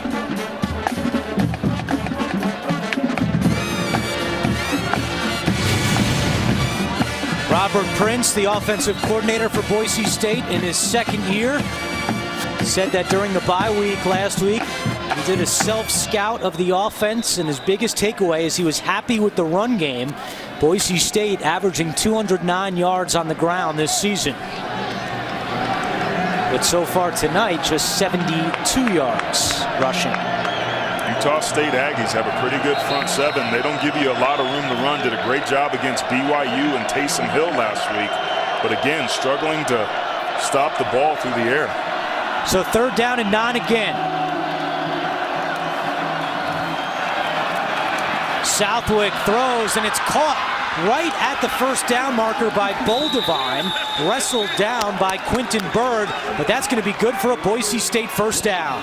Yeah, Geraldo Boldevine, the redshirt senior out of Amsterdam, is a big target at 6'4", just presses the field vertically and then stops. The defensive back loses his feet a little bit, and that little bobble by Quentin Bird allows Boldevine to come back and get the football. Ajayi wrapped up by Pataya Eli. I'm glad you said that. Senior nose guard out of West Valley City, Utah, had a career-high 5 tackles in last week's loss to BYU. Yeah, it was a real force in there in the middle as a nose guard. With only 3 down linemen, you got to be a block eater. Southwick has an open man. Boldevine spins to the 10, and the ball came out at the end, but he was already down. Been really impressed, Andrew, with Geraldo Boldevine's route running. This time he sells the vertical route again, stops on a dime. The defensive back this time, Tay Glover Wright, loses his footing. He gives him a little bit of a cushion, but that slip again allows Boldevine to be able to come back for the perfectly placed football. First down and goal for Boise State. They're 4 out of 4 in the red zone tonight. Williams Rhodes trying to get down the sideline, and he's knocked out inside the 5. 11th catch of the night for number 11. That was Jeremy Morris, number 17, that was out there on that edge. Those bubble screens can hit so quick, which is why Boise State likes to run them down there in the red zone, because you don't have to go far. But again, this is where Boise likes to hit you. Utah State has to get ready. Southwick to Williams Rhodes, makes the catch, dives, and he's in. Touchdown, Shane Williams Rhodes. Second passing touchdown of the night for Joe Southwick. Boise State is so good about getting the ball outside to the perimeter, just in that simple pyramid or triangle formation, low ball. But again, the reason you run those down there is because you only got to get 3 or 4 yards out in space, and that's the 8th bubble screen that they've thrown out to the flat, and this one gets them 6 more. The career night continues for sophomore Shane Williams Rhodes. The smallest guy on the field has come up huge for Boise State. 12 catches, 131 yards, 1 touchdown. Broncos up by 21.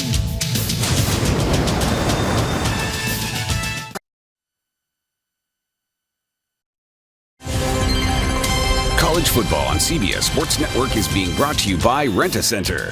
With the Rack Flex plan, you can get 90 days same as cash with no credit needed. By Northrop Grumman, the value of performance. And by your local Acura dealer. Boise State up 31-10 with 9:33 to go in the third quarter. That last drive, 11 plays, 69 yards. Williams Rhodes with the touchdown. But Aaron, I think you got to put an asterisk on that drive. It really looked like that should have been a delay of game penalty on the Boise State offense. Instead, they were granted a timeout.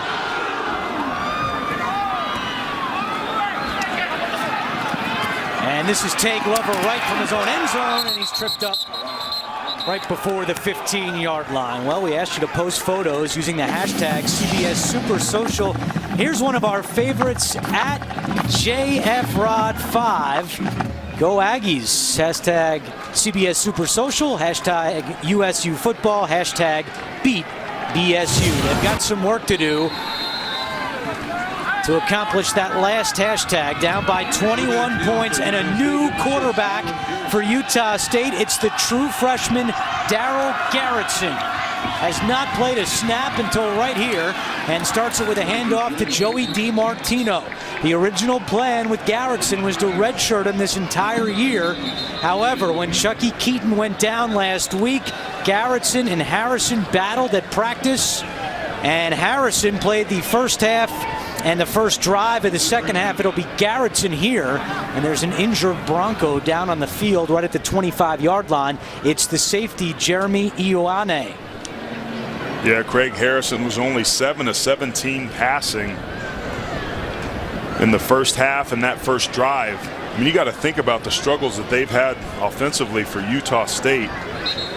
4 of their 9 offensive drives have been 3 and outs, and that first drive of the third quarter that's so important The first play should have been a first down, but because the pass was poorly thrown and off target by Craig Harrison, they ended up going another 3 and out. So I think a quarterback change is probably the right call here, because you need to be able to get something to spark your offense before this game gets out of hand. Man, this team misses Chucky Keaton. So Harrison on the sideline. Garrettson into the game. 6 feet tall, 200 pounds. Chandler High School, Arizona. His first collegiate pass is incomplete. He was looking for Travis Van Leeuwen. Boise State defensively, you know that defensive coordinator Pete Kwiatkowski knows when you've got a true freshman in, he's going to dial up all the exotic blitzes he has to be able to force Darryl Garrettson to be able to make some good decisions.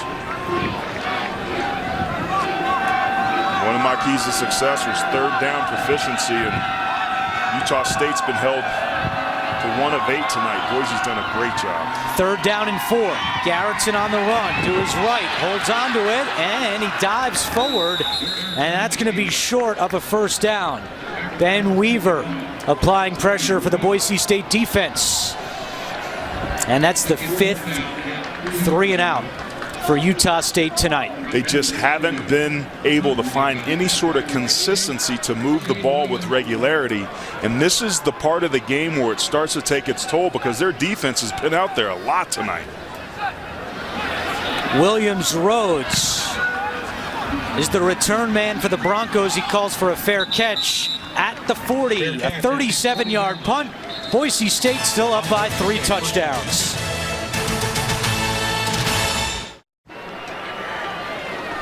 .8:20 to go, 3rd quarter. Boise State up 31-10 on Utah State. As we take a look at tonight's Northrop Grumman aerial performance of the game, it's the little guy, AT.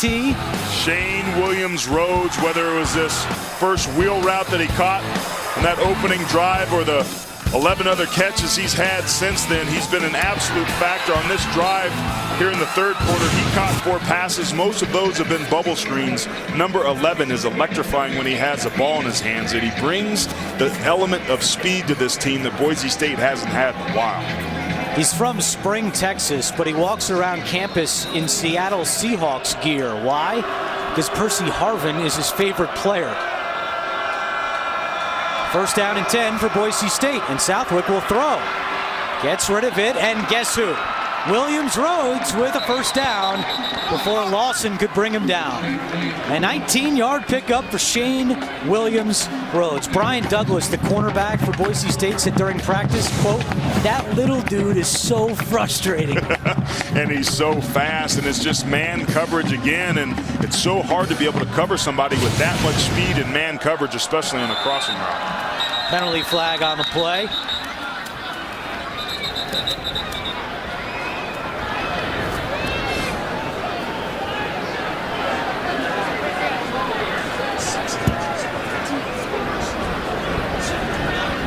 Jim Farmer sorting it out, and here's the call.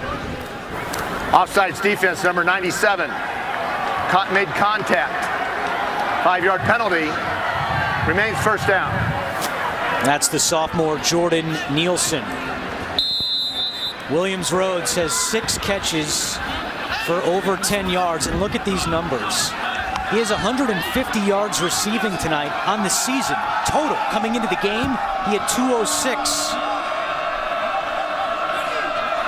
Following the penalty, 1st and 5. And here's the trick play. They throw it, and it's intercepted. Snuffed out by Brian Sweet.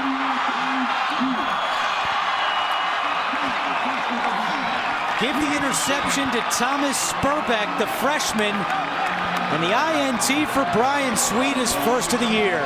Yeah, been a rough night for Matt Miller, Joe Southwick, and the rest of this offense. We know that Boise State is used to dialing up specials, and here they just go with the double pass. It's right there, but the ball's a little bit late, and it allows Brian Sweet to force one of those much-needed turnovers that we were talking about this defense needed to create. Spurbeck, a true freshman out of Carmichael, California. At Jesuit High School his senior year, he led the team in passing, rushing, and tackles. So he has thrown the ball before. That one's picked off. Garrettson looking deep. Caught! Reynolds at the 45. first completion for Garrettson. It goes for 39. I love it on sudden change situations like a turnover. You got to hit the gas pedal. That time, Travis Reynolds, credit him for this. This ball was underthrown, but he fights and goes up and high points it and uses his big body to take advantage of the shorter defensive back and come down with the catch. Utah's good in midfield. They got to find a way to be able to string some drives together and convert, Andrew. Sorry about that, buddy. 1st and 10. Garrettson in trouble, and he's brought down. Tyler Horn getting back there for the Boise State defense. There's nothing worse than a sack to be able to stall momentum. Here you see the defensive line all in 2-point stances. Too many guys running free. That offensive line that has played pretty well throughout the year, struggling when Utah State needs them to play best most.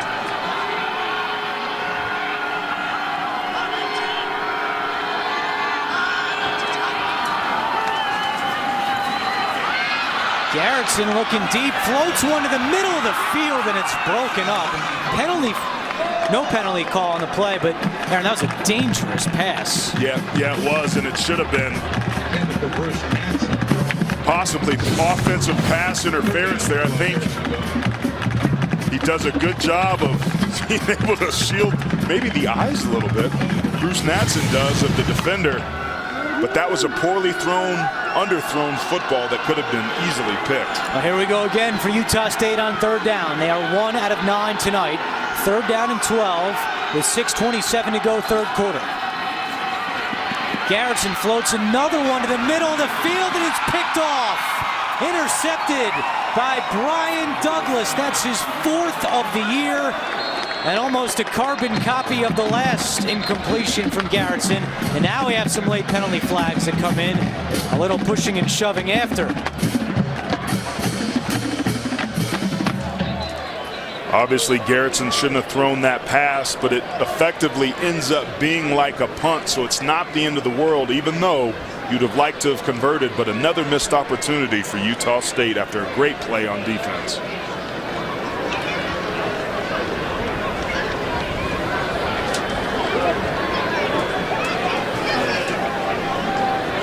Boise State came into the game with 8 interceptions. That's tied for 15th in the country. Now they've got 9, and Douglas has 4 of the 9. After the play, unsportsmanlike conduct. Utah State, number 28, 15-yard penalty. 1st down, Boise State. That's on Joey DiMartino, and Darryl Garrettson throwing his first career interception with 6:16 to go in the 3rd quarter. Matt Wells' team was looking for a spark, but instead, the true freshman turns it over. Douglas with the pick, a little extracurricular after the play. It's 31-10 Broncos.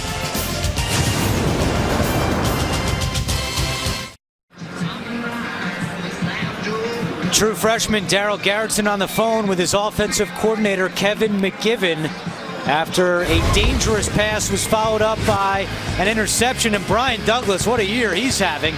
2 picks against UT Martin. Took this one back 33 yards for a touchdown. And now tonight, his 4th interception of the season.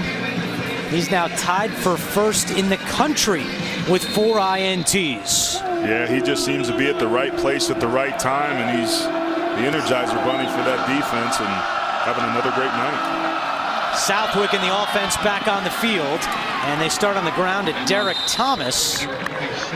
The transfer from Butler Community College, Jake Dowdy on the stop.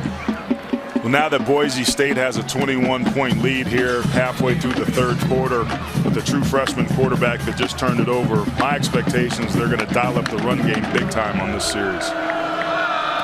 And we have movement on the line. Travis Seafelt, number 70, knocked over Boise State center. See who flinched first. Offsides, defense, number 70. 5-yard penalty, remains 2nd down. Seafelt, the sophomore out of Sun City, Arizona, and he'll come out of the game. Utah State only had 3 penalties last week against BYU, and you wonder if frustration is starting to set in for this defensive team.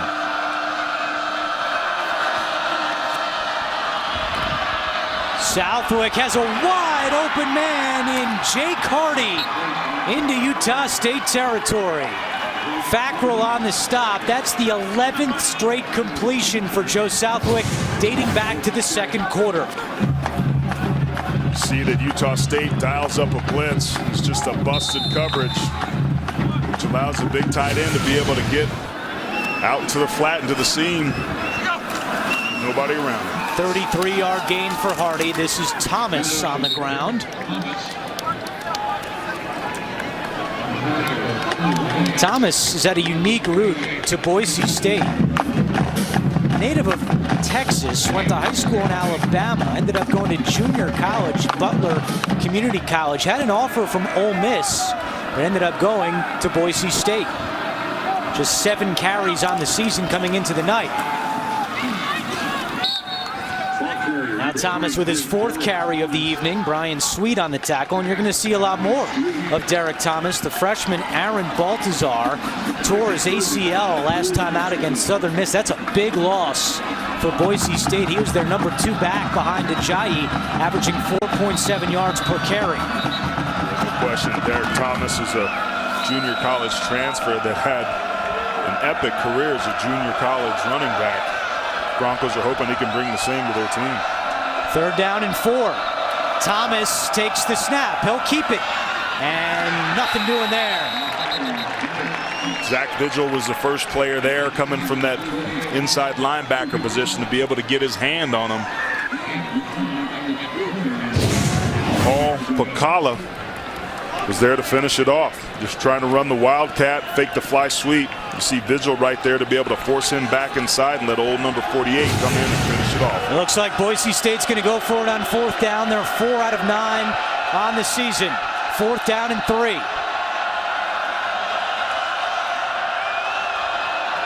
Southwick in the shotgun. Gets rid of it, and it's caught by Miller. Lost the football, got it back. That's a catch, a fumble, and a recovery. And now 12 straight completions for Joe Southwick, who was feeling the heat from Kyler Fackrell.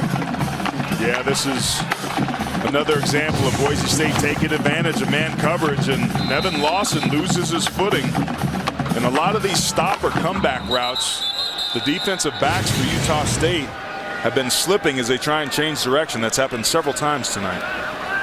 Might take another look at this one. The ruling on the field was the pass was complete. The previous play is under further review. Well, Andrew, to me it looked like Miller caught the football, and when Lawson came, he turns to get upfield, and that's when Lawson comes around. He catches it and he turns to spin to run. He's got it secure, and then Lawson disengages that football, and Miller recovers his own fumble. That's a catch.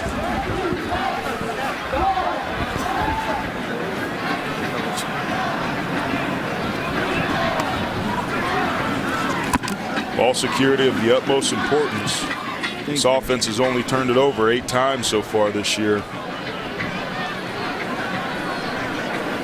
If it stands, it's the 2nd catch. Could have been a face mask there too for Matt Miller, who's now 4 away from passing Jeremy Childs for 4th all time on the Boise State receptions list.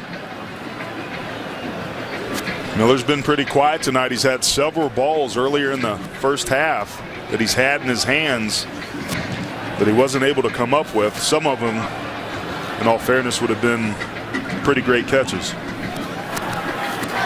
After further review, the ruling on the field is confirmed. Completed pass.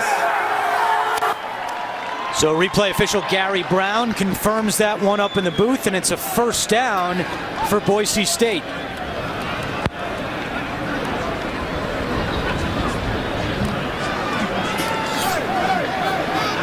Chris Peterson's team liking what they see in man press coverage. They've had a lot of success throwing the football outside and on those quick slants inside versus that coverage. Got Matt Miller warmed up. down at the bottom of the screen again. Southwick will run it and gets down at the 21-yard line.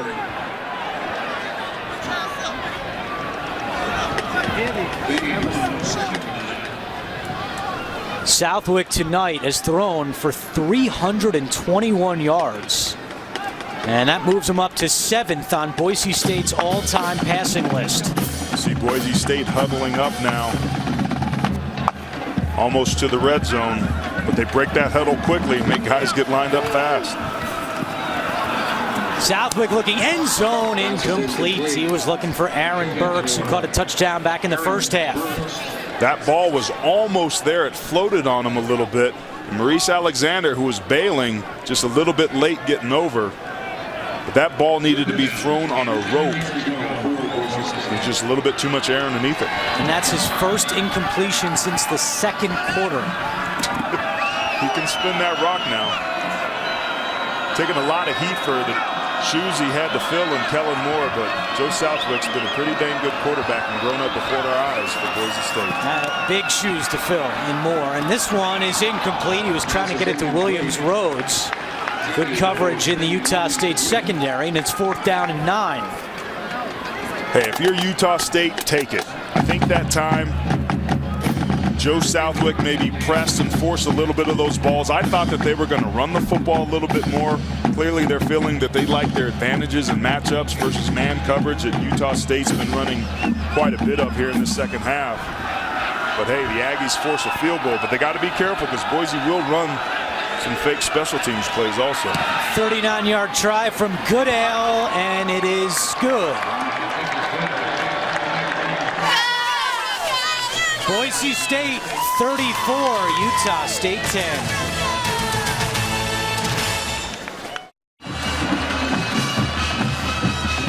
Back at Romney Stadium in Logan, Utah, as CBS Super Social Saturday rolls on. Andrew Catalon alongside former Notre Dame All-American Aaron Taylor and Lauren Gardner down on the sidelines. Make sure that you join the conversation on Twitter tonight at hashtag CBS Super Social. Utah State fans looking for a super comeback. They're down by 24 with 2:29 to go. Trying to avoid back-to-back losses. Utah State has not lost back-to-back games in 2 years. But that streak very much in danger tonight.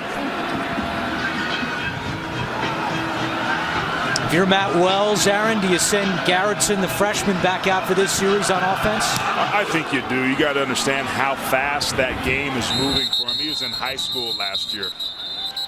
For more on Garrettson, let's go down to Lauren Gardner. And Andrew, the true freshman, managing to keep his head up after throwing that last INT. Spent the majority of the time during that last offensive series on the phone with offensive coordinator Kevin McGivern, who told us yesterday that the things he liked most about the true freshman were his poise and accuracy. Andrew, it remains to be seen if he can use those attributes to lead the Aggies to a big second half comeback. Yeah, 1 out of 4, and we'll see how much he can bounce back following that interception, the last pass he had.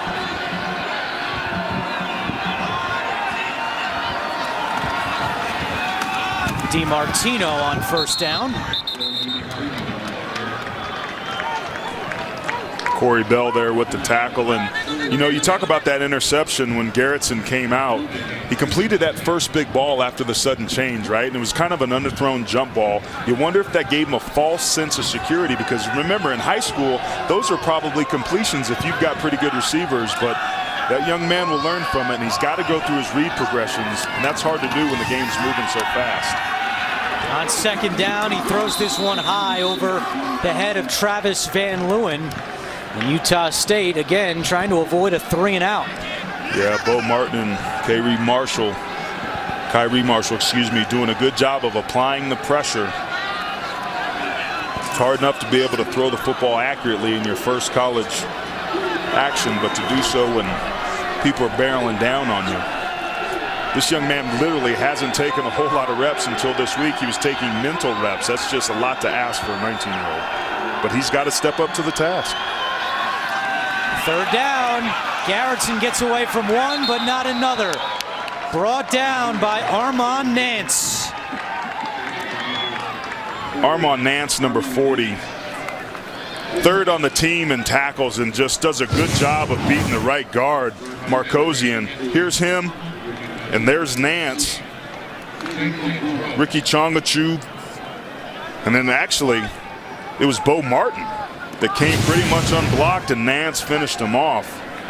If you're that right guard, Jamie Marcosian, who we were bragging on earlier for getting downfield and having a good block, you got to give your young quarterback a little bit more time. That can break his confidence. 6 3 and out for Utah State. They're now 1 out of 11 on third downs. And again, as we highlighted off the top, this is a critical game in the Mountain Division of the Mountain West. The winner tonight controls its own destiny moving forward. Utah State at 2-0, Wyoming at 2-0, but if Boise State wins, they'd be in the driver's seat if they win out. They do play Wyoming later in the year. Yeah, no question, and that's where you want to be. And Boise's goals certainly are to win the conference first, and all those are still alive. They lost to a team at Fresno State that's undefeated, and they are from the West Division, but controlling your own destiny is where you want to be. First time there will be a Mountain West Championship game this year. It's December 7th at the higher seed, and for Boise State, they're hoping for a potential rematch against Fresno State, a game you'll see on CBS. Yeah, I think they got shell-shocked a little bit, and you know, starting out 3-2, certainly not the way that you want or what you expect as a Boise fan, but when you consider the two teams they lost to, Fresno State and the University of Washington, got to give them a little bit of credit. And there you just see Ajayi running hard, but that Mountain West Conference Championship game, Andrew, is going to be a big one. It's the first title game in league history, going to be December 7th on CBS. You and I are going to have the pleasure of being able to call that game, and it's going to be the winner of each division, the West Division and the Mountain Division. And if there is some issues, the team with the highest BCS ranking will be at their home court field, I guess, since this is football. And potentially Fresno State, yes, not court. Fresno State could be undefeated going into that game. That would certainly be the drama on December 7th. We are through 3 quarters at Romney Stadium. Boise State 34, Utah State 10. You're watching college football on CBS Sports Network, the 24-hour home of CBS Sports. We head to the 4th quarter in Logan, and Boise State in control of this one, up 34-10. On Utah State. Well, we've been telling you throughout the night it is CBS Super Social Saturday. We asked you to tweet at the hashtag CBS Super Social, and now here's one of our favorites from @BroncoP3T3. I celebrate Boise State by putting out my Bronco lights, cooking tater tots, and munching on hot wings with the fam. I mean, who doesn't do that, though? I mean, tater tots. I bet they eat them with a spork. You remember sporks back in 8th grade? Good stuff. Oh. They're so useful in the sport. It's a spoon fork, and then you could have the fights to try and break the teeth off the forks, like when you would play pencils and try and break pencils. Try and break pencils? Yeah, you never played pencils? No. Did you ever sell now-and-laters for money? Yes, actually I did. Yeah. First down and 10 here for Boise State. And that's Ajayi to the 44-yard line. This Boise State team has really found its groove. We talked about the losses this year, losing the opener to Washington and losing to Fresno State, but in their last 4 games, they're averaging 51 points per game as Southwick is picked off by Lawson. Lawson might take this one the distance. Nevin Lawson, touchdown Aggies, 62 yards.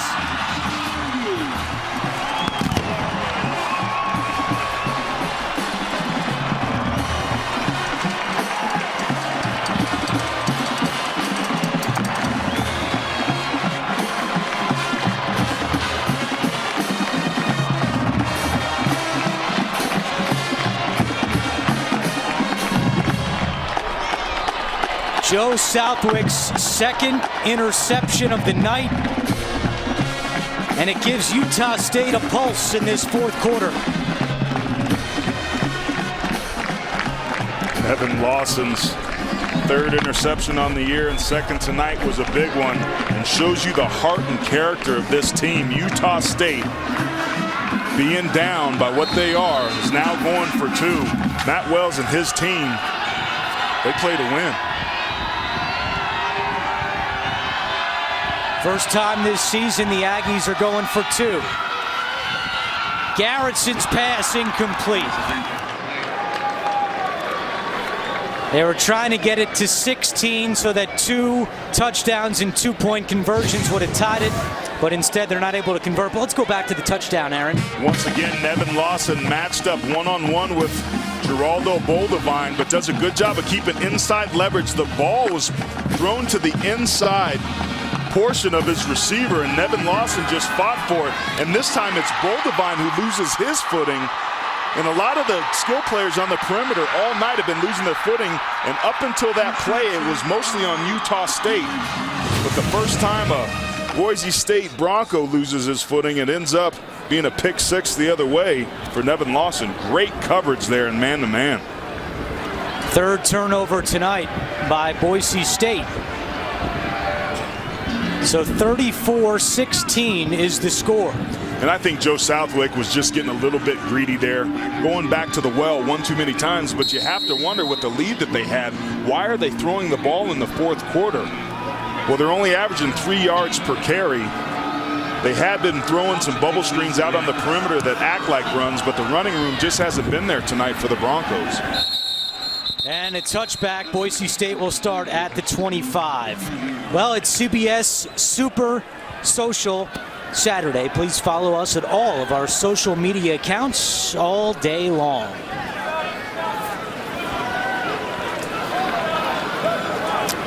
So Southwick will come right back out. And you expect that we'll see a little more on the ground this time? Well, I thought we would have saw it earlier in the third quarter with them running the football with the lead that they had. You want to be able to bleed the clock, particularly when you're on the road, but they kept throwing it, and I think Joe Southwick just got caught with his hand in the cookie jar and a rare interception. Boldevine is rocked. Jeremy Morris on the tackle for Utah State. Jeremy Morris listed as the 3rd or 4th cornerback on this Utah State team, and old number 17 has been playing pretty well tonight for the Aggies. Just tight coverage, and again, live by man coverage, you die by man coverage. The last one got an interception. This one's a tackle for loss. You have to tackle well, be disciplined with your eyes there. Screen to Ajayi, and he's tackled from behind. Jake Dowdy was able to grab onto Ajayi's legs, and that'll bring up 3rd down and short for Boise State. Boise State 8 of 14 tonight on 3rd down, and a big reason why is because they keep it 3rd and manageable. Anything 3rd and 5 and above significantly increases the chances of you being able to convert. Personnel changes here for 3rd down, including Southwick, who comes out of the game. And there's the backup quarterback, Grant Hedrick. He's got good speed. Hedrick, though, nowhere to go. Thrown for a loss. Quentin Bird and Nick Vigil stacking up Hedrick, and Boise State will have to punt. Keep your eye on number 99 getting upfield. Grant Hedrick does a good job of running the zone read option, but this time it's the defensive line of Utah State that crosses faces, gets penetration, and forces the punt on 3rd down. Beautifully played run by the defensive line of the Aggies. Broncos really like Hedrick. They have a package for him every game, not able to convert that time on 3rd down. And this is Sean Whale to kick it away. Natson fields it at the 30, and he's tackled at the 28-yard line by Taylor Loeffler. 12-16 to go. Does Utah State have a rally in them?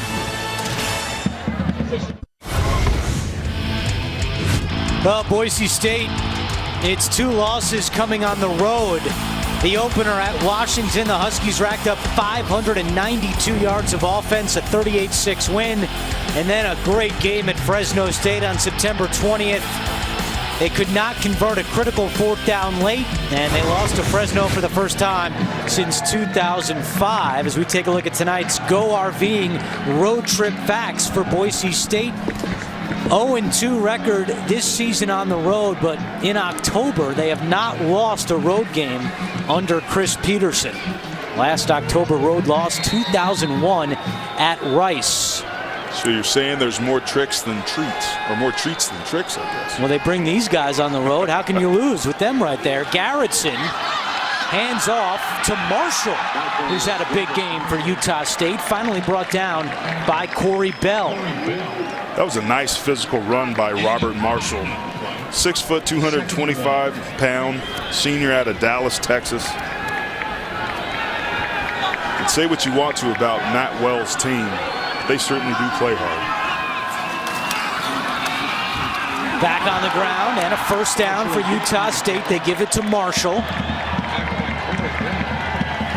I love it. This is what Utah State should have been doing, and I think was trying to do the entire game up until this point. We talked about at the open of the show. Take the pressure off of the quarterback position by the offensive line and the running game taking over. Until those last 2 plays, they just haven't found much room. Just the second first down of the half for Utah State. And they get it up to midfield with Marshall riding the hot hand. Another good block by Tyler Larson, number 58, the center there. Just a simple inside zone. Run to the weak side. And they found some pay dirt. That's a great gain on first down. Exactly what it is you want to do, because what this allows you to do is take some chances downfield off of play action. Was that a huddle we just saw? You don't see too many of those in college football these days, especially with these two teams. Second down and 4. Garrettson's pass is caught by Natson to the 45. Another first down for Utah State. Ben Weaver on the tackle. That's their second first down of this second half. Consistency and stringing drives together, something they haven't been able to do, but maybe huddling up and settling down and establishing the run game is the perfect recipe. 10.5 to go.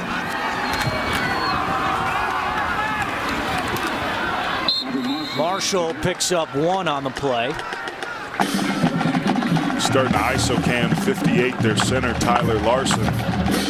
When you get late in ball games, you need your offensive line to be able to take over and control the point of attack. And so far on this drive, they've been doing exactly that.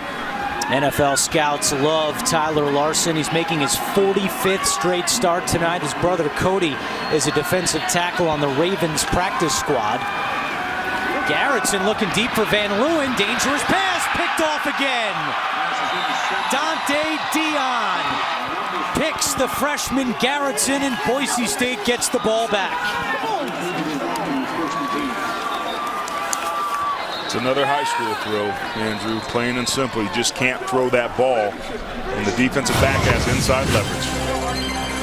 Garrettson with a rough collegiate debut, his second interception of this half.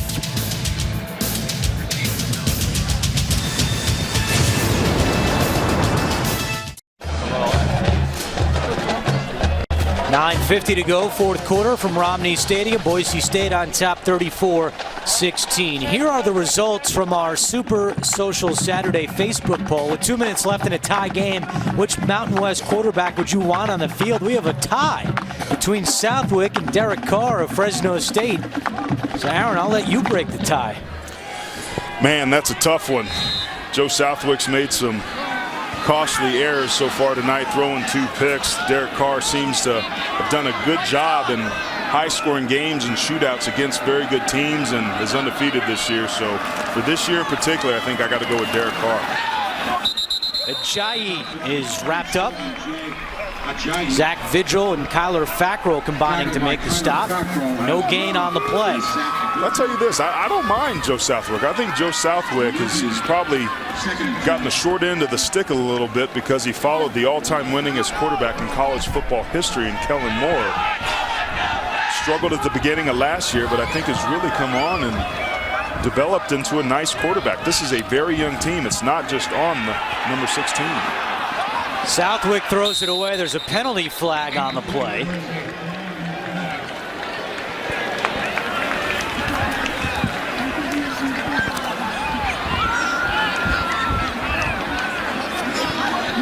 That ball made it past the line of scrimmage, didn't it? I believe so. Referee Jim Farmer trying to sort it out. I think it's going to be a hold against Boise State. On the right tackle. Gets beat right off the snap. Holding, offense number 70. That penalty is declined. Third down. That's on Stephen Backett, their backup offensive lineman. And here's the footsteps that Southwick has had to follow in Kellen Moore, who had an incredible career with the Broncos. He's now the third stringer for the Detroit Lions. Just incredible location. If there's something that really stands out for Kellen Moore, it's that asterisk at the top, which is that it's an FBS wins record, but his location, his ability to anticipate and throw guys open was as impressive as I've ever seen in college football. Southwick looking deep, and it is broken up by Lawson. He was looking for Aaron Burks, but Boise State goes 3 and out. They'll have to punt. I don't know, man. Joe Southwick doing his best Daryl Garrettson impersonation. He's thrown a ton of jump balls late in this ball game. Nevin Lawson again, not the tallest of defensive backs at only 5'10", but pretty good coverage, and the officials letting them play, both getting a little bit grabby, but number 1 is playing pretty stout out there on the edge. Now, Utah State, we know that they blocked a punt earlier in this game. They would love to be able to do that again. Nice catch off a rough snap by Trevor Harmon. And that's unless this one bounced. Utah State will have great field position at the Boise State 49-yard line with 8:54 to go. You know who's got a really good punter? It's Temple. Paul Layton is 15th in the country. It's my brother-in-law. Thanks for bringing it up, Aaron. You're welcome. Checks in the mail. Now Garrettson's going to come back out. He's 2 for 7. And Garrettson has tossed 2 interceptions in this half. First down and 10 with great field position. Those balls were late and underthrown. They have to be able to establish the run and create some matchup situations that are favorable. Marshall on the carry.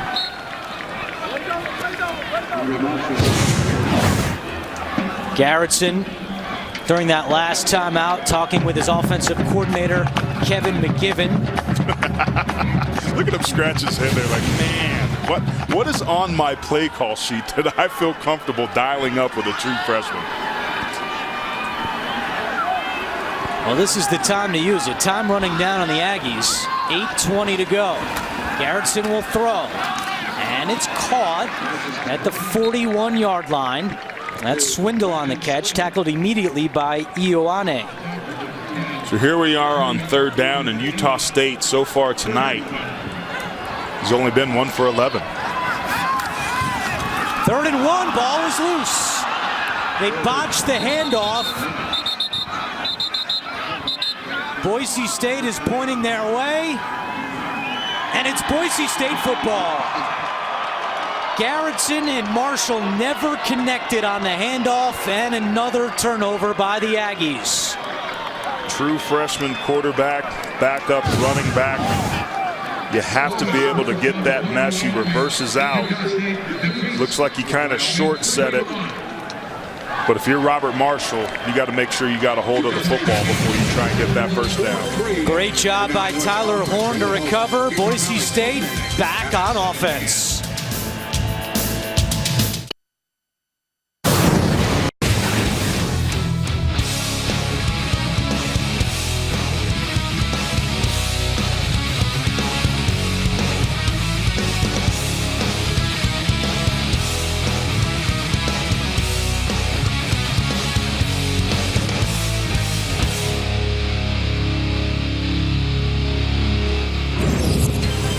How about the mascot, Big Blue, going in for a hug on Lauren Gardner. 7:56 to go in the fourth. Boise State up 34-16 on Utah State.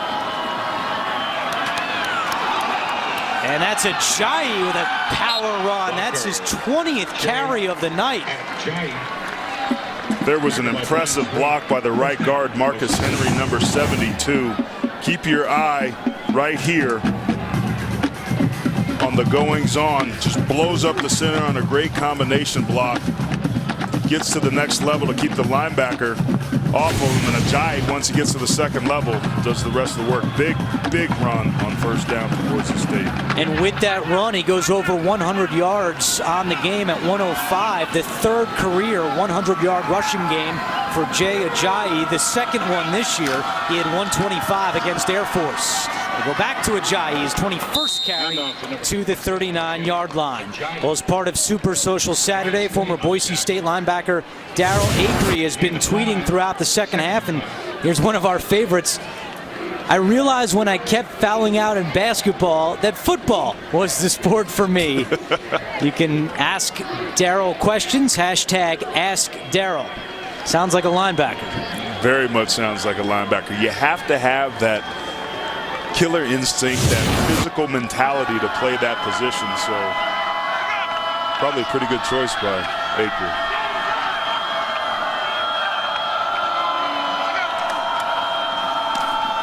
Second and 5. Ball carrier Jay Ajayi. It's Ajayi again with 6.5 to go. By the way, Utah State, Bo, you back up.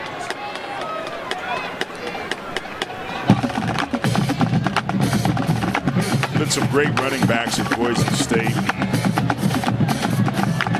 A lot of people thought and think that Jay Ajayi could be one of those, and he's only a third-year sophomore, but fumbling issues and ball security have been the things that have plagued him. But other than that, he's averaging, coming into tonight's game, almost 5 yards per carry, 8 touchdowns. Certainly got a lot more potential on his upside. Southwick on third down, pass is dropped. Aaron Burks had that one and could not hold on. There's been a lot of dropped balls for Boise tonight, uncharacteristic for this team. This team works on catching and securing the football, and Aaron Burks that time got away with a push-off, which most receivers will, and you got to love the aggressiveness of that. But when he created that separation, that last bit of focus and concentration is lacking on that play. 4th down and 6, and Boise State is going to go for it. Might be a pooch. Southwick has punted once this year. And now he's punted twice. Van Leeuwen calls for a fair catch at the 9-yard line. Time now to take a look at tonight's touch of the game, brought to you by Delta Faucet. It's actually a couple of touches. Couple of picks for Nevin Lawson, who's had a big night on defense for Utah State. Took this one back for a touchdown. Nevin Lawson act like he was an offensive receiver and that the football, once it was in the air, was his to take home. Just tremendously aggressive in his play tonight. They've asked a lot of him, playing a lot of cover one and man-to-man coverage on a pretty physical group of good receivers. And Lawson certainly got the better of this group tonight.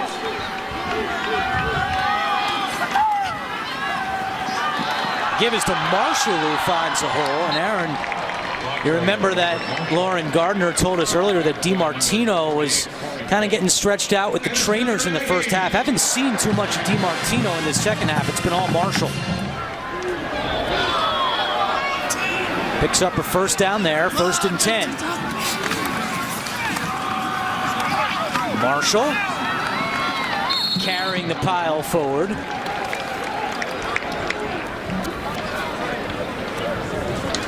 Big night for Nevin Lawson, now with 3 interceptions on the season. You know, when you look at this Utah State team, there's a lot of good pieces to be able to build on. Without question, losing Chucky Keaton was a serious, serious blow to the solar plexus of this team. But there's a lot of good young talent on this team. You see Chucky Keaton right here in the hat. Buddy right there. Oh, he just woke up. Maybe he's texting a little bit, but you can't understate how important number 16 was, not only to this team, but to this entire region. I mean, when he came out of that game, Andrew, last week, you felt it. This was as electric of a environment as there was. And Chucky Keaton, when he went down with that fluke knee, when he wasn't even being touched, certainly costly for this program. He has not had surgery yet. There's still too much swelling in his left knee. They're hoping he has surgery sometime next week. There is an injured Bronco down on the field at the 34-yard line. That appears to be DeMarcus Lawrence. Full media We'll time. step aside and come right back.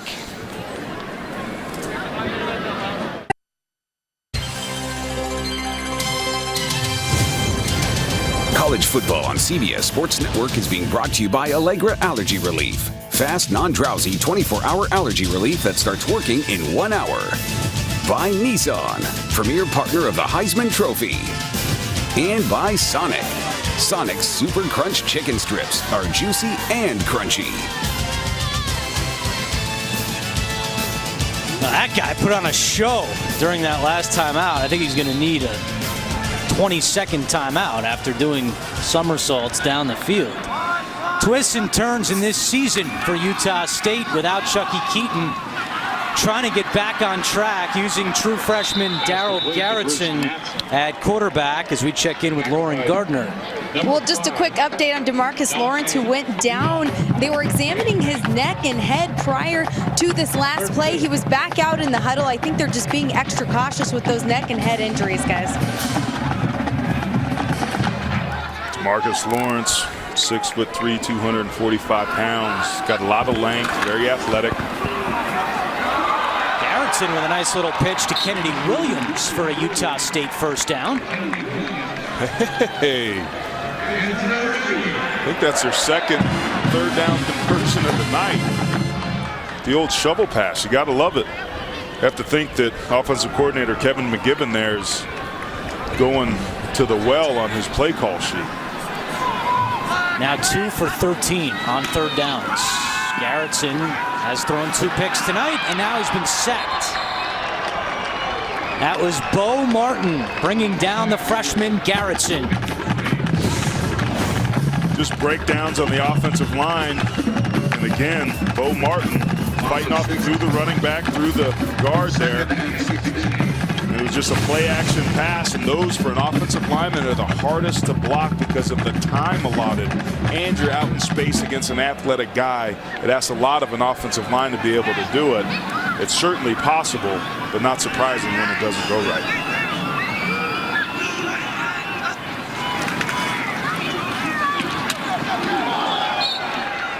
Well, there was an interesting quote in one of the local papers out here in Utah, the Standard Examiner, from Travis Reynolds, who said that on Tuesday he gathered all the wide receivers to work with Craig Harrison. Quote, he's the new QB who is supposed to be starting. Now keep in mind, Matt Wells said it was a battle all week between Garrettson and Harrison. Here you have a wide receiver coming out saying who he thought should start, and he thought it was the junior who's not in there right now, and that's something that Matt Wells is going to have to massage with his team, and that's something you experienced at Notre Dame, Aaron. Yeah, there's no question that you want to avoid a split locker room at all costs, and we're not at all trying to say that that's what Utah State has, but you're absolutely right. When I was a senior, we had a guy, Kevin. Utah State, 30-second timeout. We had a guy, Kevin McDougal, that was our guy and our quarterback. We also had Ron Paulus, a tremendous true freshman that had a ton of potential, and Coach Holtz wanted Ron Paulus to be our starting quarterback. It happened at the last scrimmage in the preseason before the season was going to start. Ron Paulus was the starting quarterback, but towards the end of the scrimmage, he threw a pass and gets hurt, and by default, Kevin McDougal had to start. Had that not happened, we as seniors and me as a captain were going to go to Coach Holtz and basically have a mutiny because we didn't want our senior season to go down in the hands of a true freshman. We really felt that Kevin gave us the best chance to win, and we ended up finishing number 2 in the country that year. So it can be problematic because players, no different than fans, certainly have their favorites. On 3rd and 10, Garrettson's pass is caught by Van Leeuwen. He slips at the 48-yard line. If you did have that conversation with Coach Holtz, what would he have done? Say, Aaron, get out of my office. What's yourself doing? Get out of here, sucker. Wow, in all honesty, I don't know what he would have done. I know that he valued the input of the senior class tremendously, but as a head coach, those are his decisions to make. But that's why I think that Matt Wells wants to be able to avoid it. And they convert on 4th down to Van Leeuwen and move the sticks. Brian Douglas on the tackle. And it's not uncommon to have true freshmen make mistakes. I mean, this was the top prospect in Arizona last year, Garrettson was. So this kid has a ton of potential. He's just raw and young. Kid was thinking about the prom last year at this time, and now he's got Boise State defense breathing down his neck.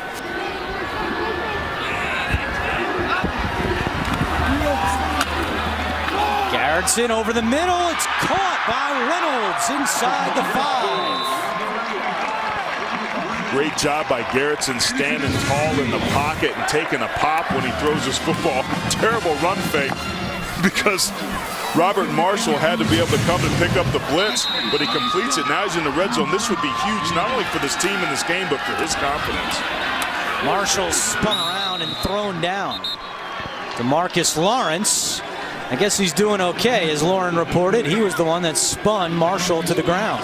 This offensive line has really struggled. There were a couple plays in this drive where there was immediate pressure and some guys got away with some holds. This front 3 and 4 for Boise State is having tremendous success as they hurry up here and try and run another play. Marshall again, tackled from behind by Lawrence again. That was a power play where you pull the backside guard. Very rarely do you even try and block the end man on the line of scrimmage because they can't get there. But we talked about the length and athleticism of number 8, and he's shown it here on back-to-back plays.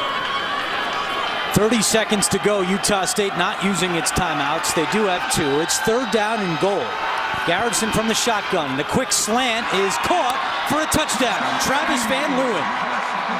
And if nothing else tonight, maybe going forward, that gives the true freshman a little bit of confidence heading into next week. There's no question. And like last week, you end the night on something positive where you struggled as an offense.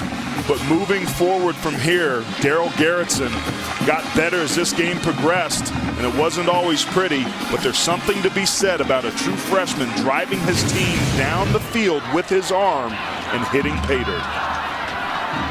He threw for 6 straight completions on that drive, and for Van Leeuwen, it's his 3rd touchdown of the year. It's a heck of a catch, too. Nick Diaz comes on for the extra point.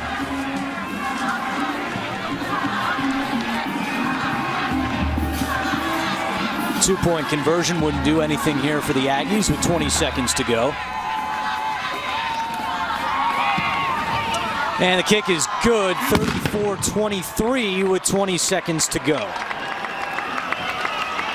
Well, we've seen some crazy special teams plays tonight, but unless Utah State can get the onside, score a touchdown, go for 2, get that, get another onside kick, I think it's pretty safe to say that the Broncos are going to win this game.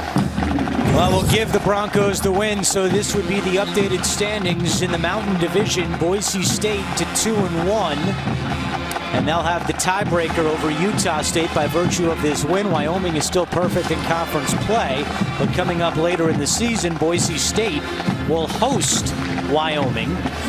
So right now, both Wyoming and Boise State, and it's still early, but both Wyoming and Boise State control their own destiny in the Mountain Division. Wyoming having a tremendous year, and their quarterback, Brett Smith, an extremely good football player. Not on a lot of people's radars, but when you watch that young man play, it's impressive. They run the zone read, he's athletic, and he certainly can throw the football. Dave Christensen, who's the offensive coordinator in Missouri, and their prolific offenses, is getting some traction on that side of the ball in Wyoming. First onside kick of the season for Utah State. Penalty flag down on the play. Boldevine was the man who recovered it for Boise State. Boldevine, 1st and 10, Boise State. Tonight's official paid attendance, 25,513. Utah State Athletics thanks you for your support.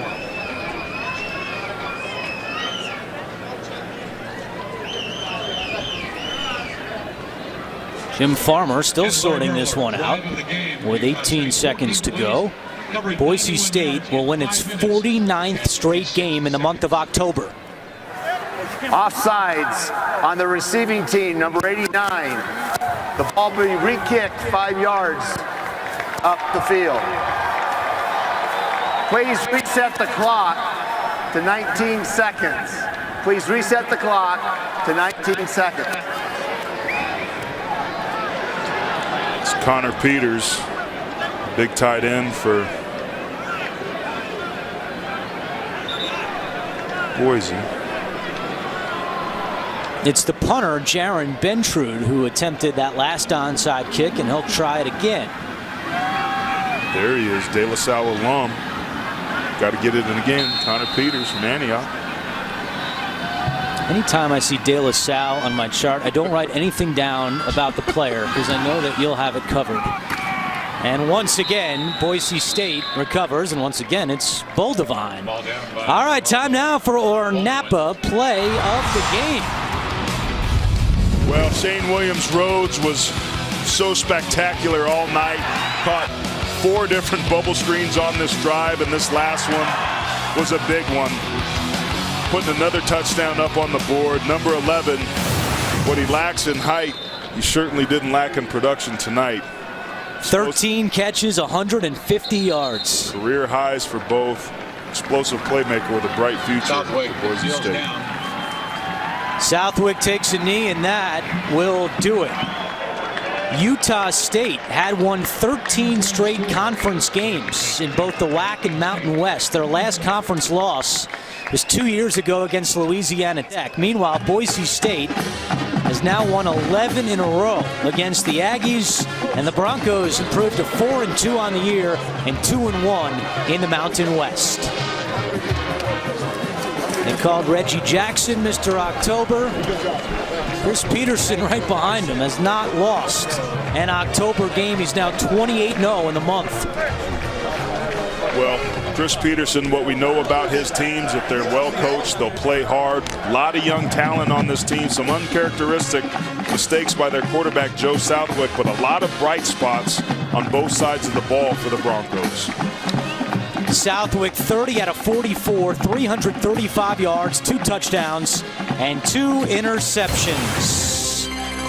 That will do it from Logan. For Aaron Taylor, Lauren Gardner, our entire crew, I'm Andrew Catalon. For scores, highlights, features, and more, go to CBSSports.com. This has been a presentation of CBS Sports Network, the 24-hour home of CBS Sports. That'll do it from Logan. Once again, the final score, Boise State 34, Utah State 23. Don't go anywhere. Inside College Football with Adam Zucker and Brian Jones starts right now.